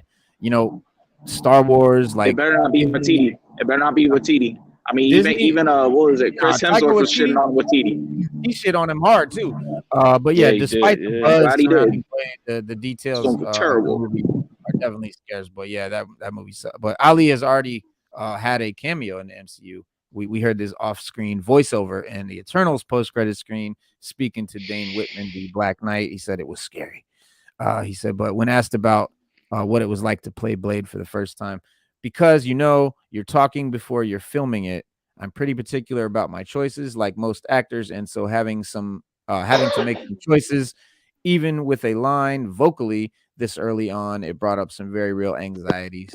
That's what he was talking about, being nervous to do the voiceover. But Blade is so far slated to premiere about a year from today. November 23rd next year. So in about a year, it's unknown whether Tariq's exit will impact the release date. But you guys know how Disney is with switching directors around. I mean, they destroyed the Star Wars trilogy. I mean, they keep doing this shit, and they wonder why when shit comes out, people shit all over it because it's trash. But speaking of Blade and all of that shit, and Blade's daughter and all the other characters, man, I did want to. So Bloodline is about to dropped, but this is the comic, and it is Blade's daughter basically picking up the vampire, killing ways of her father, and this comes out in February, if I'm not mistaken, this year. And I'm sorry, next year. I saw a preview. I saw a preview of her character in the latest Halloween special from Marvel, and I have to say, like the stories for that latest Halloween special were dope as fuck. Like Al Wing went and basically hosted it, kind of like a night gallery sort of thing, and then there was a dope story in there that featured Man-Thing and Laura Kinney fighting for eternity. Which was a very strange short story, but it was really dope. Yeah, you should watch the Werewolf by Night, man, on Disney. You will dig that. Yeah, that was good. Black and white. I hear it's great. Like old, classic Hollywood monster type movie. Man-Thing's in there, dope as fuck, bro. It's dope. Ooh, that's probably you'll dig that. That's definitely the dopest thing. Okay, that you'll dig. How long is it? It's not no TV series. It's like an hour. No. It's like a one shot. It's like an hour and a half movie. It's a one shot. I'm gonna check it out then. I will check that out. Because for me, I have to digest the shit like within like an hour or two. I can't just sit and just like watch shit for 8 hours. That's boring as fuck for me. It's like, what the fuck am I doing with my life? See, I feel you. Listen, Stu, he ain't wrong. When I was 20, you couldn't have sat me down for 8 hours. Nah, I'm the same way. I don't understand that Netflix and chill type of shit. Unless it was something that literally caught my attention, that's the only way I could have watched it. Like it literally had to catch my attention and pique my interest, and then I'd be like, "Yo, let me check this out." But other than that, just look at it. Okay. But for 8 hours, get it twisted. Like Doom, I was pissed the fuck off with this latest Doom because it was advertised as Doom. So I'm expecting it's gonna be like 6 hours. It's gonna be intermission, all that type of shit. You know what I'm saying? But right. I'm looking at Dune, and I go to the theater and then it says Dune Part 1 in fucking small ass letters. I'm like, what the fuck? Like, nah, I wanted the full experience. Yeah. So I could have sat for 6 hours, but you have to get me in like it's a movie. You know what I'm saying? Like this Werewolf by Night shit, you saying it's like an hour, it's dope. If it was a couple hours, it's dope. I just don't want to see a fucking theme song. You know what I mean? Credits, and then we got like, that's right, Silver Surfer. You know that Dune shit ill as fuck. Dune was hard. You know what I mean? I don't want to see credits and a theme song multiple fucking times because then it's like, how many episodes am I watching? Right. Yeah, the original Dune, I could never get through it. Do you speak Spanish? Carlos, Sever? mi español es un poco. You know what I'm saying? I speak a different Carlos language. That's Well, English. yeah, English, yeah. dude. Yeah, I don't speak. I'm not. Yeah, no big Spanish now. I was trying to I was trying Yeah, to I was sort trying of to decipher. decipher that I too. know he's like, yeah. One day. I see all the Son, colors, rojo and there's negro something about and exhibition. Yeah, shout out to Carlos. Shout out to Carlos. word up. Try to ask actor. Shout out to Some Carlos. actor. This dude talking about like the dinos. What is it like? Dino Force or something like that. I forget which one that was. He's talking about the Rangers, the Dino. He I said think the it's red the Turbo. Dino Thunder. I think it was. I think it was Dino Thunder. Dino Thunder. Dino Thunder. It is there. No, it's Turbo Ranger. Yeah. Turbo Ranger something. Hey, we know that we can easily Google this and translate it. We're just having fun. Yeah, Google Translate. Yeah. We know what's up. Straight up. He said it's something about Black Dino. Black Dino yeah, something. Black Turbo Dino. You can talk about Power Rangers Dino Thunder, no doubt. That was a series. Yeah, I figured that. Yeah. But, like I said, I was an SBD kid. I was an SPD kid. Like SPD was my Power Rangers. You said that earlier. I was asking you, what does SPD stand for? So that was like Space Patrol's department. Space Patrol. So it was like Cops, but Power Rangers. So like Cops, the TV show, but Power Rangers. That's how that shit was basically. You know what I mean? Yeah, at least the way that I was seeing it as a kid. You remember there was a TV show in the 90s, Stu, early 90s, maybe late 80s, early 90s, that was called Cops, and it was about these cyborg. It was an animated joint. There was only like one season, and it was about these cyborgs that were they were cops, and then there was these villains that were like the crooks. It was like cops and robbers kind of thing, and they had a villain named Misdemeanor. They had one named Buttons. He had he was like a gangster, and he opened his jacket, and he had like two guns come out, and dude, it was cool, man. I remember this shit was called Cops, bro, and I'm gonna have to look it up. I haven't seen or heard of that show since I was a little kid. It was an animated shit called Cops. You just reminded me of that, Sever. But when you're talking about Cops, the show, the live action, yeah, y'all some fire ass shows back then, like Men in Black and shit like that. I still remember, like, you know, just I was down looking at that shit a little bit. I was down RoboCop, man. Bulletproof. Yeah, Jamal. Jamila Quinn Edwards. Like my memory starts coming to light with Big Guy Rusty and shit like that. You know. Hey, Jamala Quinn. Hey, can we send Jamala Quinn a link? Yeah, what's he trying to get in? Yeah. Let's let Jamala Quinn.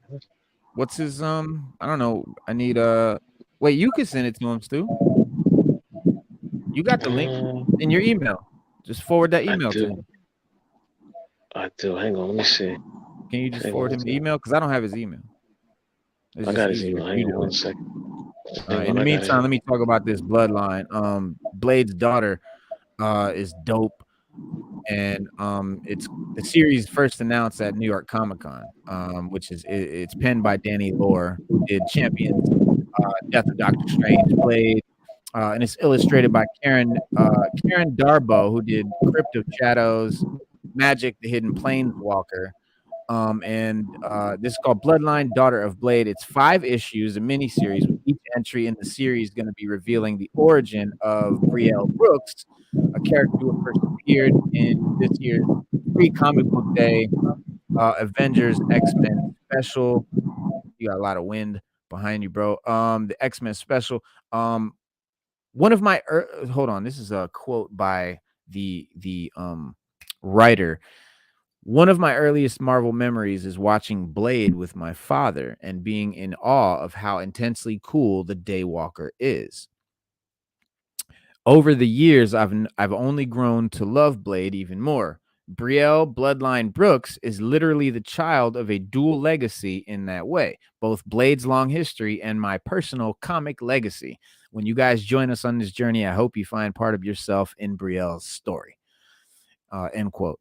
Bloodline, Daughter of Blade delves not only into Brielle's connection with her father, but also it reveals kind of how she develops her own vampire powers and forges a new Daywalker legacy, entirely her own. Issue number 1 features a variant cover by Ryan Stegman that is fire, shows Brielle unsheathing the sword that I showed you guys with the bloody fang smile. And you know, kind of proves that the series is not going to shy away from, you know, blood and gore and things like that. Is the blood going to be hold on. So in the sword's reflection, there's actually a mouth with fangs where her mouth would be. You kind of can't see it unless you get real close. I can But peep it. yeah, so basically it's showing like she's unsheathing the sword, and the vampire that's looking at her's mouth is reflecting in the blade, but it's placed right over where her mouth would be. So it's really cool artistically. I like that. And her debut in the free comic book day comic Avengers / X-Men this year was called Bloodline, and it was the same writers, Danny Lore, Karen DeBro, with colors by Ian Herring. And the short tale that we got there saw Brielle go in toe-to-toe with Eternal, which is a vampire who emerges at a gaming tournament in Atlanta. After making short work of her opponent with a custom gaming controller encrusted with silver, yeah, Brielle retreats home. And Yo, I was laughing hard. I was laughing hard finding out that her mother, after she separated from Blade, moved to Atlanta. Like the commonalities to a lot of real life stories in regards to like broken families and females moving over to Atlanta to embark on a single motherhood. That's like legitimate. So who's writing out lore, Danny Lore really knows his stuff and putting it into lore. Yeah, that's funny. And in the last page, we see that Saffron Calder DeVille, Blade's on and off girlfriend, who first debuted in 1973's Tomb of Dracula #12, is Brielle's mother.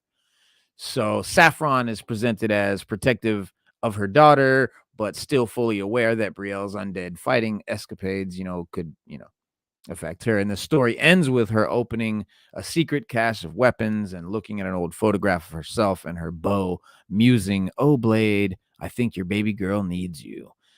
And the Daughter of Blade #1 goes on sale February 1st. And I can't wait to get it. Bloodline, Daughter of Blade. Now I don't want to get too political, but something I noticed within the Halloween special, because I noticed that what is it? I didn't get a chance to read the Avengers the free comic book day joint. But something that I noticed was that Brielle, just not to get too political, Brielle has a girlfriend in that book, right? In the Halloween special that invites her to like a Halloween party and things of that nature. I've noticed that characters like her, these alternative girls are what they're classified as, like, females who may be POC, people of color, who are into like alternative music and into like this heavier like dope shit that a lot of people consider is just for so-called white people. Right. So she's alternative, right? And she has a girlfriend. Now I noticed a trend with Nico Minoru from Runaways when I was a kid. Like, she has a girlfriend. And then I noticed with the Midnight Sun series, which I gave I believe I gave it 4.5 out of 5 or 5 out of 5, a very high rating. For the article I did on Comic Crusaders reviewing that book that ties in with the upcoming game. The Laveau character, I believe her name was, she was like in Strange Academy. She has a girlfriend as well too. I'm getting tired of seeing these. It's like in the Marvel universe, if you're an alternative girl, you have to by default be lesbian or bisexual. That's true. Why isn't there ever an alternative? Why isn't there ever an alternative dude? Like, why can't guys why can't the creators ever create an alternative guy who's also a person of color, things of that nature, who's into the alternative female, who's a POC? You know what I'm saying? Because that's right. I am a POC. You know what I mean? And I've dated alternative girls and things of that nature, and that's like more my steez. So it really fucks me up not to see that sort of representation within the books. And this is just another character. I feel like they could do better. They could create more. No, I Like Hobby agree. Brown wasn't enough for the Spider-Punk book. You know what I'm saying? That's just an Right. alternate universe. You know what I Right. mean? You could create another character without it just having to be an offshoot of Spider-Man or some shit like that. You can create an original character that's Yeah. you know, an alternative dude. Why haven't you done that? Myself? Why haven't you Well, started a comic book, created a character? Because you seem like someone who would have, is why I'm asking. I'm not being a smart ass. I'm the reason why I have not is because I've been focused so much on, well, just my own personal life, just doing my shit. You know what I mean? Like, yeah. you know, as you can see, like I always talk about writing for Comic Crusaders and things of that nature. Mhm. Right now, I'm really focused on building up my portfolio and writing, you know, on a journalistic tip. And then since, you know, this weekend they got Survivor Series up in Boston, I'm gonna be over there. Just recently, I was in St. Petersburg, Florida, a couple of days ago for the NXT event. The Shout reviews out to over the there on Berg. Comic Crusaders as well. Shout out to the Yeah, Berg South yeah, Side. yeah. Yo city, dude. Yo city, exactly. Yeah, I was up to St. Petersburg, dude. Yeah, and you know, I'll be in Boston later on this week for the Survivor Series, and the thing about that is I've been building up this portfolio on journalism, and that shit takes a lot of time. Right. And you know, I would like to be in the writer's room in Connecticut on WWE shit. You know what I'm saying? Doing the creative, handling the storylines, things of that nature. That's more so where I want to put my pin towards. Then also, Right. you know, I own a company that publishes poetry and things of that nature. And what's up? What's up, Hey, Jamela Yamana Quinn, Quinn? what's good? it's good, guys. Jamela Quinn, what's up, dude? What's up, dude? Good to Good. be What's on. good? Yeah, It's good. like so. It's good to have What you, up, man. though? Good to have you. You can finish what Yes, you were so I saying. own, yeah. So I own that, and like basically, I'm just building up my portfolio in other areas that hasn't really allowed me too much time to go and create a character like a side fiction. I'm still Right. writing the story on my life before I end up doing before I end up doing a character that's going to come from my brain. You see where I'm coming from? Oh yeah. No, I do. I Yeah. respect that. That makes a lot of sense, man. And I was just asking because I think you got a lot of good ideas and a lot of stuff that hasn't been done that people, you know, they aren't doing. And it's just, I don't know. I feel like you represent a voice that doesn't get a lot of light and it hasn't gotten a lot of shine. And so it's gonna take someone like you to put that out there because I don't think anyone else is gonna do it. You know what I'm saying? No, I don't think Um, so either. like what you were just talking about, the alternative, you know, guy or an alternative girl that's a person of color and not gay. Like that's something we could, you know what I'm saying? Like, you know, all of But that you know stuff what, Reno? That'll never happen, Reno, because until someone somebody like probably Why you say that, somebody too? probably, if you do it, you're gonna have to put it out yourself and do it. that's what I'm saying. Because Marvel Yeah. and nobody will stand behind it, because as much as they say they diverse and this, that, the other, nobody wants to see a person of color or African American save the day every week. I mean, we want to see it, but they think nobody wants to see it because they know. Yeah, they're being diverse. They say that they're being Yeah, diverse, they're being but really selective. all They're they're being doing is being selectively selective. Exactly.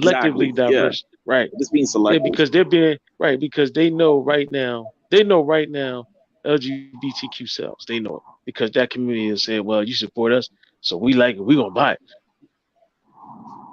Yeah. Right. It's $130. whatever community they One think thing has the Hollywood most money could that they'll cater never. to. Yeah, they're following, they're Right. they're appeasing But whoever. don't think I didn't catch like in Wakanda Forever where what was it? Ramonda was talking about Namor hopping that border when she first met him. You know what I'm saying? Right. Yeah. I think I didn't catch that, or how you had to, you know, like put the heat on him because his back was so wet and things of that. You know what I mean? Don't think I didn't catch certain things. You know what I mean? And they think that Latin market, you know what I'm saying, is a lot of money. So they think, you know what I mean, they think they can cater to them. But I believe that a lot of Latin people caught those little insults that you know, Marvel was going towards them. Sure. Yeah. I'm sure. But Jamila they- Quinn, man, you joined. Oh, because Jamila Quinn just joined us, man. I want to say what's up to him and welcome him into the fold. What's Yes, good, how man? you doing, buddy? All right. Yo, And, Jamila Quinn. I love the fact that you just tag team perfectly. You know what I'm saying? Because I actually got to bounce out, guys. For real, I got to bounce out. right, fam. So No problem, y'all no take care. You know what I mean? Yeah, we know an you. excellent tag team right now. You know what I mean? We like the rock and sock connection. You know what I'm saying? Right. Yeah, I feel got me? Hey, before you I'll go, definitely Sever, catch you on the next before one. you, What's Sever, up? What's up? before you go, Because my phone's because you gonna out die. west. You out west. You out west. So before you go, we just want to know what you think about Real Bad Yeah, I'm a Men. West Coast original. LA all day. What you think about What Real up? Bad Men? Real Bad Men. Real Bad Men? I haven't heard of that. Yeah. What's You that? heard of Real Bad Men? The white boys I that haven't heard sell of that. clothes, but they got the white boys that sell clothes, but got super dope beats. Mm-hmm. Nice. Sound like Real a white Bad Men? Is that a Republican. group? Who the fuck is that? Nah, it's a Is that a group, a film? Nah. It's a bunch of guys out there on the West Coast. They from Cali, right? They make beats. They make dope, super dope beats, but they sell clothes at the same time. I can't believe you didn't heard of Real Bad Men. They selling on Fairfax? What they doing? They got like a couple of mixtapes or something, right? I know. I They got put out mixtapes all the time. Yeah, they put out This is dope like mixtapes. tapes. Yeah, they got Okay. dope beats. They got super dope beats. Yo, They send me a link. Send me a link. I got you. So I can Matter of check them fact, out. when you get Yeah, because I matter have of fact, not heard of them. when you get off with us, go on Bandcamp or go on Spotify, type in Real Bad Men. Because Boley James just did an album with them not too long ago, and it was fire. Oh, you're talking about Real Bad Boldy and shit like that. Yo, this shit is ill as fuck. Yeah, Real What the Bad fuck? Boley. The Real minute you Bad mentioned Boley was the Boldy name of the James, album, shout out to Detroit. but the name of the There is a name of the legitimate Detroit, California connection. Shout out to Detroit. Okay. And yeah, I heard the Yeah, Real yeah. Bad Boldy 1 and 2. They had that one, and then they had like a sequel. they got those a beats bunch. are They got a fucking bunch. fire. It's soulful Right as now fuck. I was bumping this shit in now Tampa and bumping this shit up in Arkansas. Yeah, Nice. they're a bunch of they're a group yeah, of they white do. They boys. do They big for sell the West clothes, Coast. but they make super dope beats. Like shit, that's the if you Wikipedia, that's what it says. That's crazy. I didn't even know that. Yo, I might fuck around and hit them up. I might fuck around and hit them up. Yeah, hit him up. Because right Yeah, now, Real Bad Men. Yeah, They I call might Real fuck around Bad and hit Men. them up. Yeah, they call the Alright. name of us. Yeah, they make clothes and everything. I don't want your If you phone type to in die, Real Bad man. Men, they got a Yeah, clothing. you know, I'm at 18%. You already know, Noah. Hey, I'll catch y'all on the word. next one, okay? Y'all stay All up, right, man. be safe, you know what I mean? And again, you know what I mean? We doing it what we do, you know what I mean? Salute. back. Salute to the team. All Salute right, to the man. viewers. Check out that Jet Maximus Nice. and Real Bad Men. Peace. Yeah, salute. One. Jameliquin, what's All right. up, man? We What's got up? Jameliquin in the building, residential Batman expert, residential G.I. Joe expert, residential all around, just cool guy and all that, father and all that right there. And we're glad to have you here, man. So I'm glad to be here. discuss Power I Rangers. ain't seen you guys in a few months. I've been busy, but you know. I know. Yeah. That's what's up. We appreciate you coming back, man. Yeah. No doubt. Yeah. Hey, listen, you wouldn't happen to have any of your comics on you, would you, man? Oh, shoot. Yeah, I got some. I mean, you want to check out? Let me see what I got here. I know I got some of my real special ones is still tucked somewhere. But I got okay. What's now if you had to make an evaluation, what's the most special one you got that you can rip off the dome? Oh shoot. I mean, the most special ones that I love the most is my old milestone, my Blood Syndicates. I got Blood Syndicate. I got Dope. Static, all the old Statics. Icon. I love those. Yeah, Those I got all of those. Yeah, I collected all of those. I got a Live Wire. Yeah, Live Wire. I got a I even got a got some old Captain Americas, old Punishers. I got I got a Black Panther #1 around here somewhere too. Yeah, so you've been collecting. Mm-hmm. Well, I mean, this is actually like what I had left of my old collection. I don't know if I remember. I told you I had I lost like a whole lot in a lot of comic books that got destroyed in a hurricane a long time ago. Like 2 back-to-back hurricanes destroyed like all my stuff that I had, and like a lot of them was comic books. So, Damn. for a while, I was so distraught. I stopped collecting for a long time. Yeah. All I had was what I got left. I told you, Stu. That's what I had. That's what happened with me in the music, man. I lost them, and I was like, No, I'm done. I was laughing because Reno say that. Reno say that about music. And every time we talk about music, he always bring up his computer. Man, I had this laptop full of he's like, man, he said I just lost it all. Like it just destroyed his whole drive and everything. We're like, from now on, I'm streaming. I don't care. No, I just stream. Fuck it. How do I? Let's see. I got. I don't know if you can see this. See if I can turn the camera around. Yeah, hit the more button. Up, yeah, he hit the wrong button. He's back. Yeah, he's back. But yeah, when it comes to music, man, some people get like that, man. I'm glad I backed my collection up because I'd have been the same way. You know, I got a lot of mixtapes. It is, that man. I started saving because I used to take them off the radio and they would be dope. And I lost a lot of them. I wish I still had them. You hit the more button, and then you'll see settings. Yeah. Go to settings, and then you'll see camera at the bottom. It'll say camera 2 front facing. All right, hit that, and then hit. Yeah, I got it. Hit. Yeah, you got it. All right, cool. Yeah. This Captain America 342. This is when this guy was Captain America. What's his name? What, Falcon? Steve Rogers? Not Falcon. The other one. The one they got in the movie now. Bucky. Oh, the agent, the U.S. agent dude. U.S. agent dude. Yeah, I keep forgetting his name. I forget his name. John Walker. John Walker. That's right. John Walker. Yeah, that's when Battlestar was was Bucky. Well, he was Bucky at first. Then he changed to Battlestar. God. Okay. Is that Wolverine right on there too? Wolverine? No, that's Oh, Daredevil. That's Falcon. Over there on the right. Yeah, that guy. Who's that with the D? That's Daredevil or Wolverine? Above him.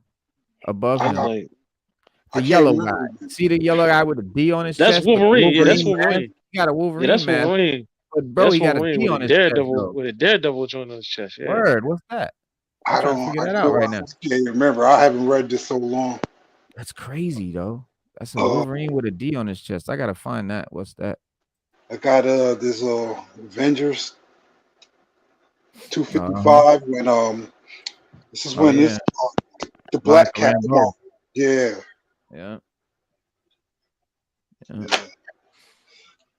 Got an old Captain America. This is I think it's a reprint. It's the first one. Oh, nice. Yeah. From '96. Mm-hmm. Yeah, this is one. That's this cool. guy was still Bucky. This one is Bucky. Right. Now who is that squeezing him to death like that? Huh? I don't even remember, man. It's really. Heroes Reborn. Yeah. You have to ask the residential expert, Lauren. Man, I just grabbed a whole bunch of. I just grabbed the first stack I see, and it's all Captain America. This is Death of Captain America. Nice. That's dope. I got that joint. Yeah. I got the X-Men versus Titans. That's hot. That's a Marvel DC crossover right there. Yeah. That's hot. Listen, cause now that Marvel and DC they gonna start because they James Gunn, he been on both, and they gonna end up doing a crossover, man, eventually, man. Static War. Hell yeah. Static Casualties of War. Yeah. So this is issue 7 right here. Dope. Yeah, I got all those joints, man. Got all these, yeah. I was big on Static back then. Especially hardware. I was real dope. I was real into hardware. I was into hardware. Yeah, look at Shadow Cabinet. Damn, bro. Cobalt. Got #1. I ain't seen a Cobalt comic in years, bro. I think they I think they started to remake all these guys, but they're like all part of DC mainstream now. Yeah. Yeah. And you got Icon. Now, who would win in the fight between Superman and Icon? I don't know. That's a good question. That's a real good question. Depends on who's writing it. That's what I always Yeah, say. exactly. That's what I always say too. Always say it depends on who's writing it. This is when Rocket had her baby. Oh yeah. Yo, I forgot about that. I forgot about that. Here you go. This one for you still. Yeah, that's my man Hardware. I was heavily into Hardware comic. I was into that joint hard. That's my man too. I got a few of them. I don't know where my blessing. Let's go see what I got this. No, I was looking at them figures you had over there though. That's my shit. Oh, you want to see some figures? I got some figures. Got some figures. Let me show you what I got. I just got these two today.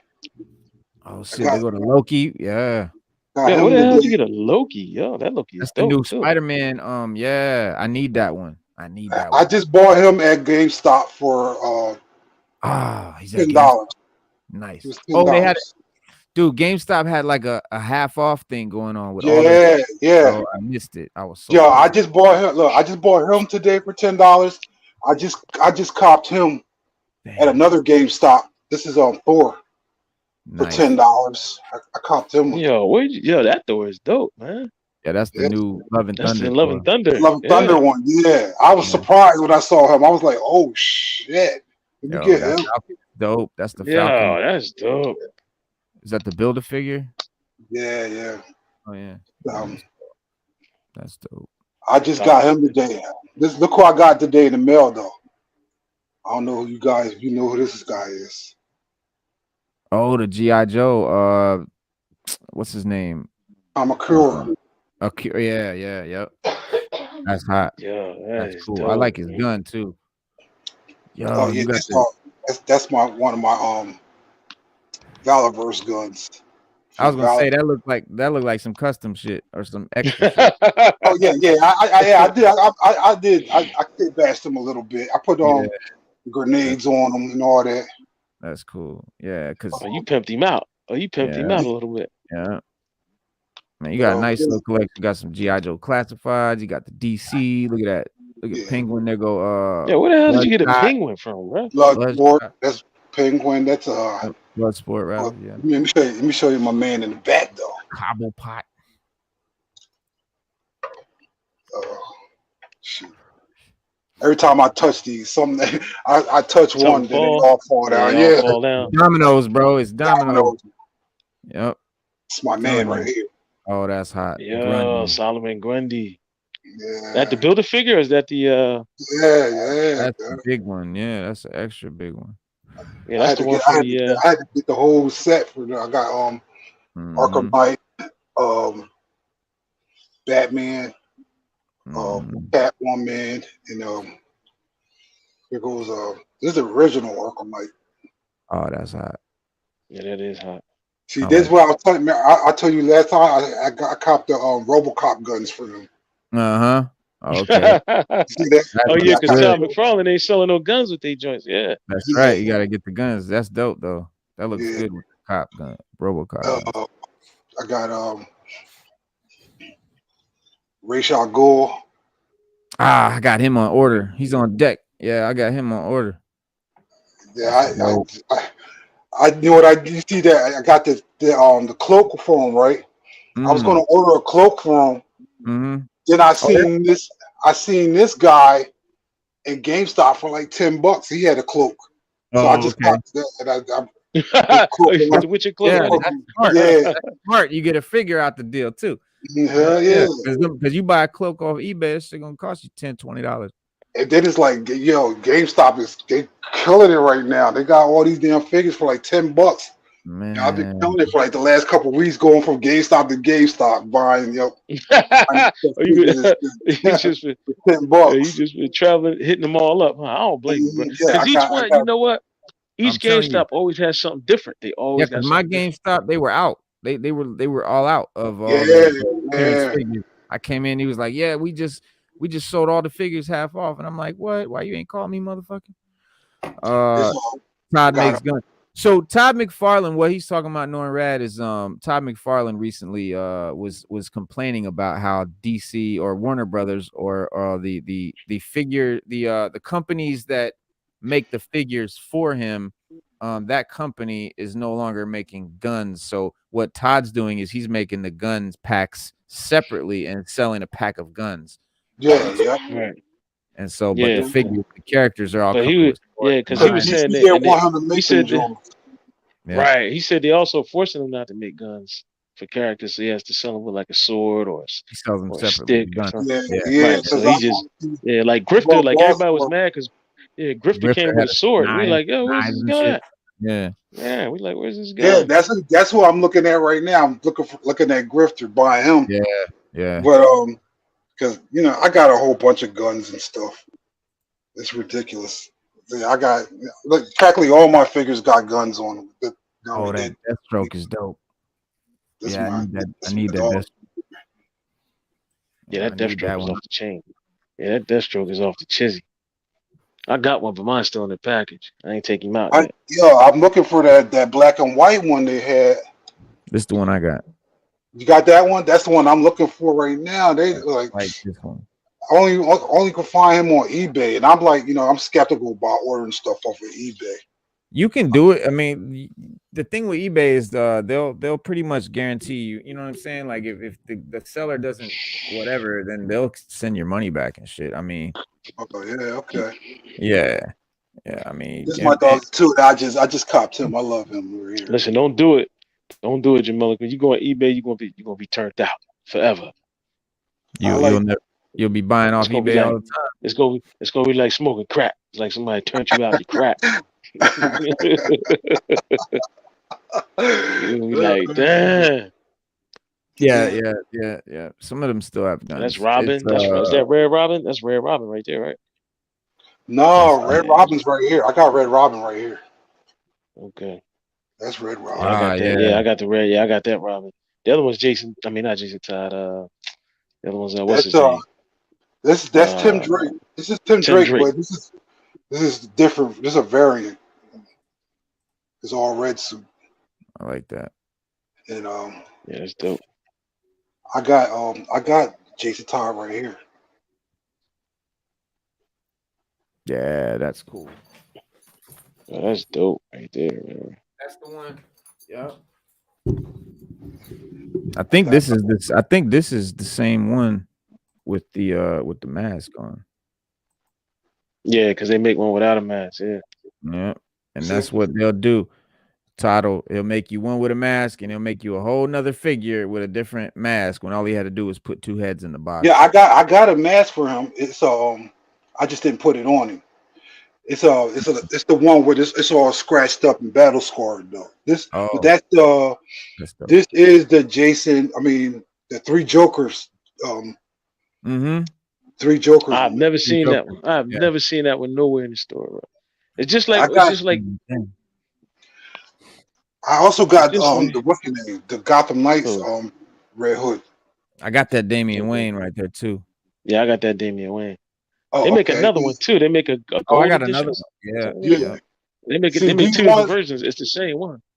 Yeah, they got a Bat Family pack. That's the one I caught. I caught the Bat Family pack. This is the one. This is the Gotham Knights one. Yeah, that's the one I need.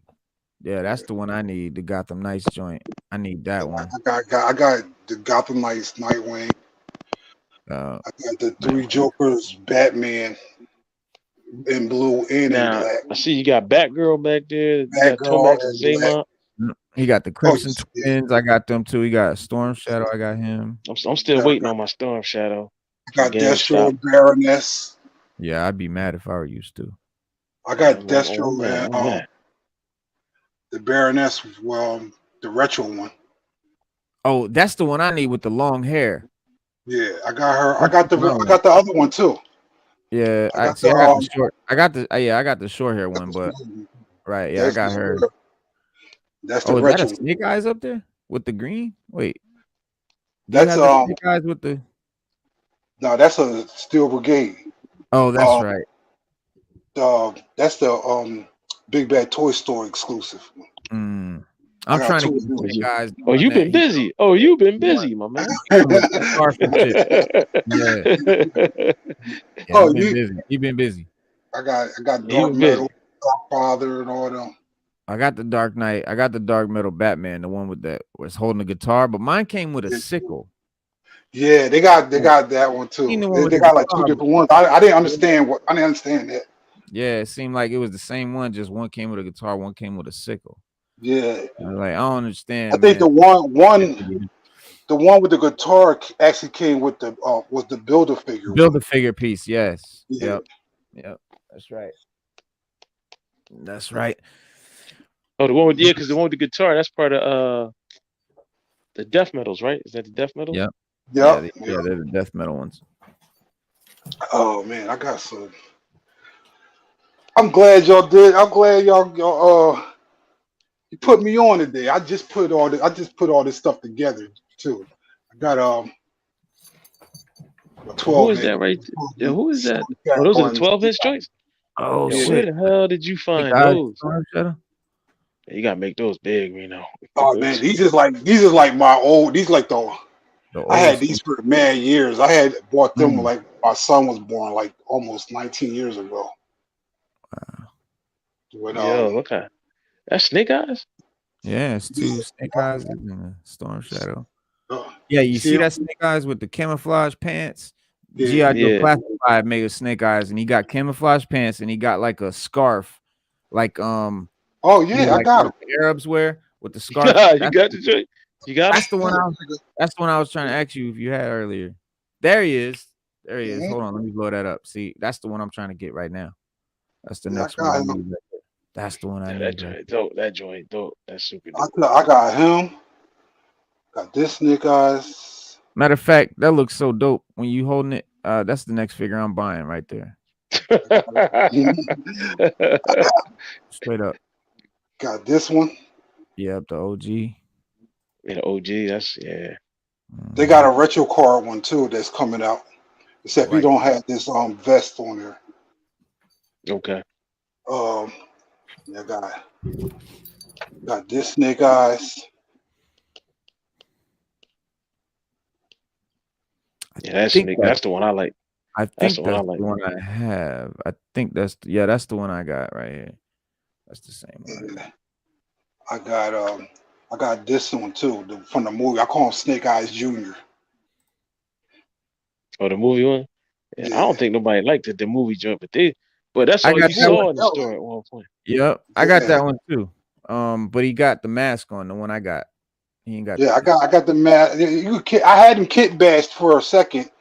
I had him looking like Lowlight from G.I. Joe. I got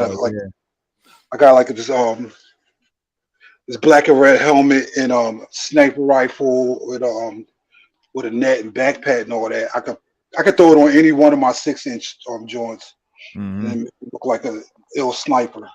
But they look really good on the Snake Eyes figures. Yeah, man. There's a lot of cool custom like heads and parts and weapons and all shit, all kinds of shit. Yeah, see, I can't wait till they bring out. I can't wait till they bring out Shipwreck and all the rest of it. Man, listen. Oh yeah. I'm waiting for Tunnel Rat. Tunnel Rat is my Tunnel Rat. I'm waiting for Cobra La and Copperhead and what's his name? Wetsuit. Wetsuit would be dope. Oh, you know who you know who I'm waiting for still. Chuckles. I was good to say that. Come out with my man. Yo, I've been waiting for him for years. That's my dog right there. Okay. Oh, I need the Crimson Guard too, because I got the twins. Oh yeah. They're coming too. Yeah. I want to get a Cobra officer too. I got the trooper. I need the officer. I need Major Blood. I need Dr. Mindbender. Major Blood is hard to find. I've been trying to get a Major Blood. You can't get him. You're not going to get him for less than a buck. Yeah, Major Blood, Dr. Mindbender, and Serpentor. All of them shit's gonna be 100 or better.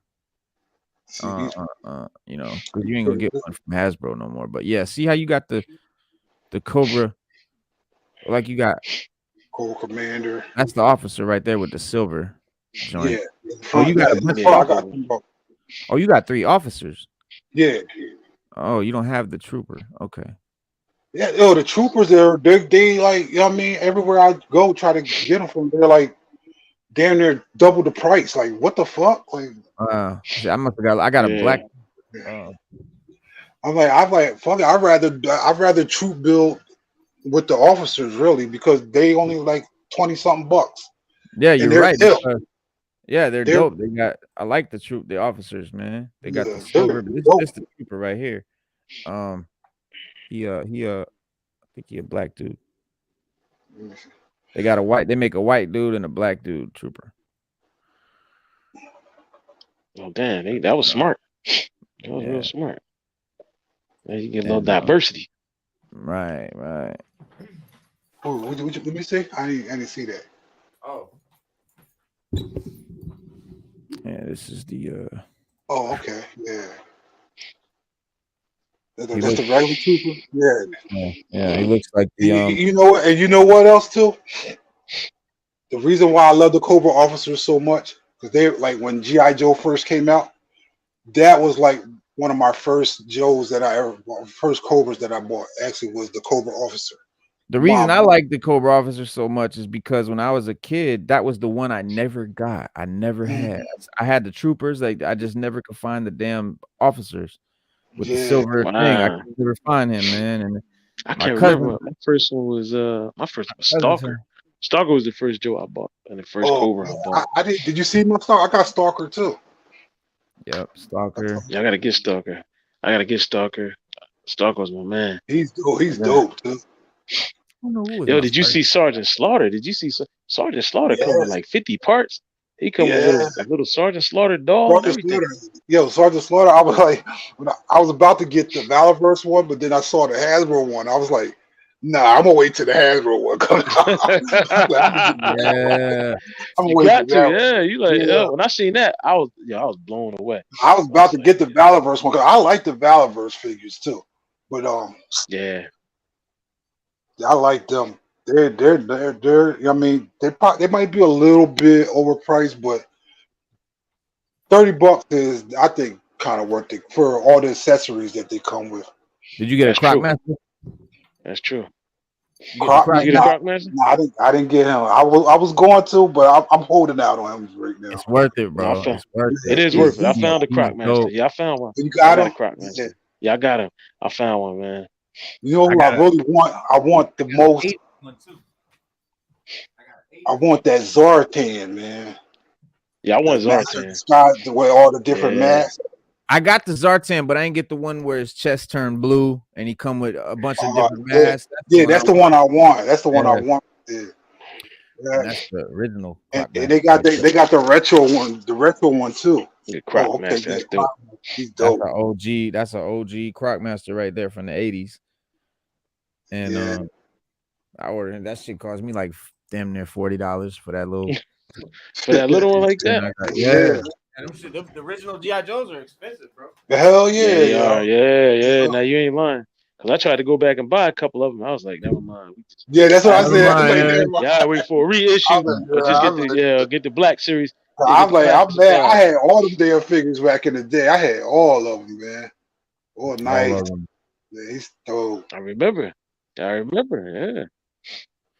Yeah, I had, bro. We used to have Small Wars. You know who else? You know who else? Everything they made, I had it. Yo, you remember the boy Raptor? They should make him for Raptor would be cool. Yeah. Raptor would be cool. Yeah.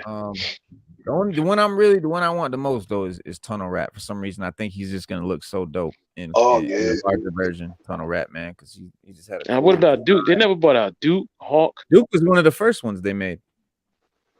There's the Duke. I never seen. Yeah, I never seen a Duke. I never seen a Duke ever. He was classified. Yeah, he was the first. I've never seen a Duke. Never seen a classified. Hold on, man. Because Duke was I think they made 2 of them, 2 or 3. Because I got the variant one. I didn't get the shiny one. Yeah, because the very first classified line that came out, it was Duke, Scarlet, Roadblock, and I think Snake Eyes. Look at that. There we go, buddy. There he is. Yeah, I need to get him too because Damn.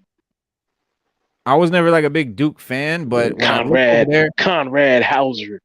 Yeah, when I These look guns over don't there, come with them, dog. These is my guns. These is my. I know. I was just gonna say, you got those are custom guns. They don't come with no shit like that. Those are dope. They got two tones, two different colors. Those are great. Yeah, that is dope. Yeah, those two-tone guns are great. Yeah, and just don't buy the G.I. Joe game. It's whack. Just don't do it. The game, yo. Yeah, I was contemplating on getting that too, but I was like, you know what? It probably don't want to do it. Don't want to do it.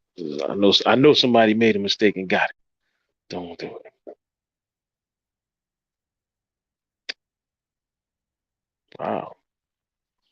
Let's see what they pop back in. Where? Yeah, I'm here, bro. It's just this damn camera keeps fucking up on me. Oh, okay. I was like, yo, what happened? The whole thing just look when he left out at the same time. No, he came back. Yeah, he's back. My bad. I hit the wrong button. Yeah. Oh, okay. Yeah. Everybody disappeared. That's crazy. He hit the wrong button and my camera malfunctioned at the exact same time. Oh man. And let me get this fucking thing. But yeah, Duke. I never saw a Duke. I'd be shocked if they ever bring out a Hawk. Yo, you know what, Duke? General Hawk is coming. Everywhere I seen, when I bought that Duke, I had to pay like $50-something for him, man. I was pissed. Are you serious? Oh wow, for that the OG Duke? I think you could probably get him cheap somewhere. I couldn't get him. I couldn't find him nowhere. Everywhere I went was like, wow. I mean, around my way, I could actually, but everywhere. No, I thought he'd be easy to find, but no, like I said, I'm not really like a big Duke fan. I never was. He was just always too vanilla. I don't know. He just was too plain. It wasn't. But when I look over at my little setup, it's missing something. And I know it's Duke. It's Duke because I got Flint, Gung Ho, Beachhead.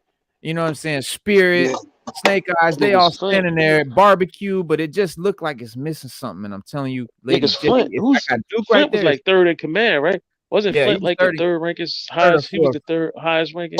Yeah, it was ranking. like until they brought Hawk in. Until they brought Hawk is above him too. Yeah, Hawk. When they brought Hawk in, he was general. Like one of the highest ones too. Until they brought Hawk in at first. Flint was after Duke, so he was really the second in command. Right. But originally. Your mic muted, bro. My bad. Yeah, we lost you. Originally what? Originally, Stalker was supposed to be the leader of G.I. Joe. Oh, really? Yeah, but you know, back then, politics. You know. Yeah. Because wasn't Roadblock pretty? Roadblock was pretty up there too, wasn't he? I don't think so. Not until The Rock became him. He was like a heavy gunner, Rock. Yeah. When Rock became Roadblock, all of a sudden he was a leader of G.I. Joe and all that. But originally, Stalker was supposed to be the leader. Yeah. That would have been dope if they did that. And Beachhead, I didn't realize was so high up. I didn't know. Beachhead is up there. Yeah, Beachhead was up there. Yeah. Only reason why I know that because I was looking at their cards one time. We used to cut them off the back of the packages, and I was like, "Yo, Beachhead is up there. Like this Joker." Yeah, I remember the cartoon. In the cartoon, Flint, his son Beachhead that one time. Remember, he said, "Yeah." First, he said, "First is Duke, then comes me, then you." Oh yeah. He sunned the shit out of Beachhead. It was funny. Yeah. And then Beachhead was kind of. This Sergeant Slaughter came. He outranked everybody. Somehow the sergeant is above the general. He had Hawk running laps and shit. It was crazy.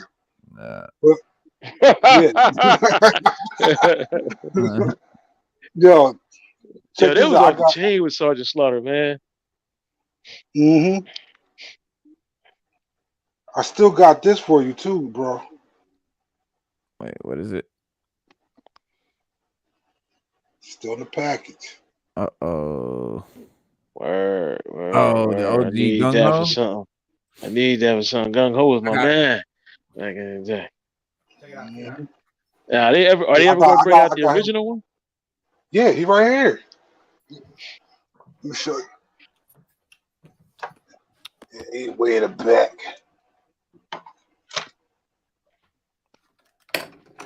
Yeah, that one is dope. Yeah, that's the one. That's the original one. Look, check my jammy out with him. Got the drum. Got the drum on it. Damn, bro. He got the drum. He ain't fucking around. Yeah, we learned too. When they finally put him out, because I was mad at the first Gung Ho, man. I was like, yo, Gung Ho's supposed to have turquoise, and they had him with this green shit and silver, and I was like, man, I want this. He got the Nerf guns. yeah, guns and shit. And we also learned too. And we learned too. Yeah, Spirit. I'm waiting for my Spirit. Spirit man, I'm mad about that, bro. He got the sniper rifle. The Eagle come with extended wings and folded wings. And he come with claws, extended claws too. Yeah. And bloody claws.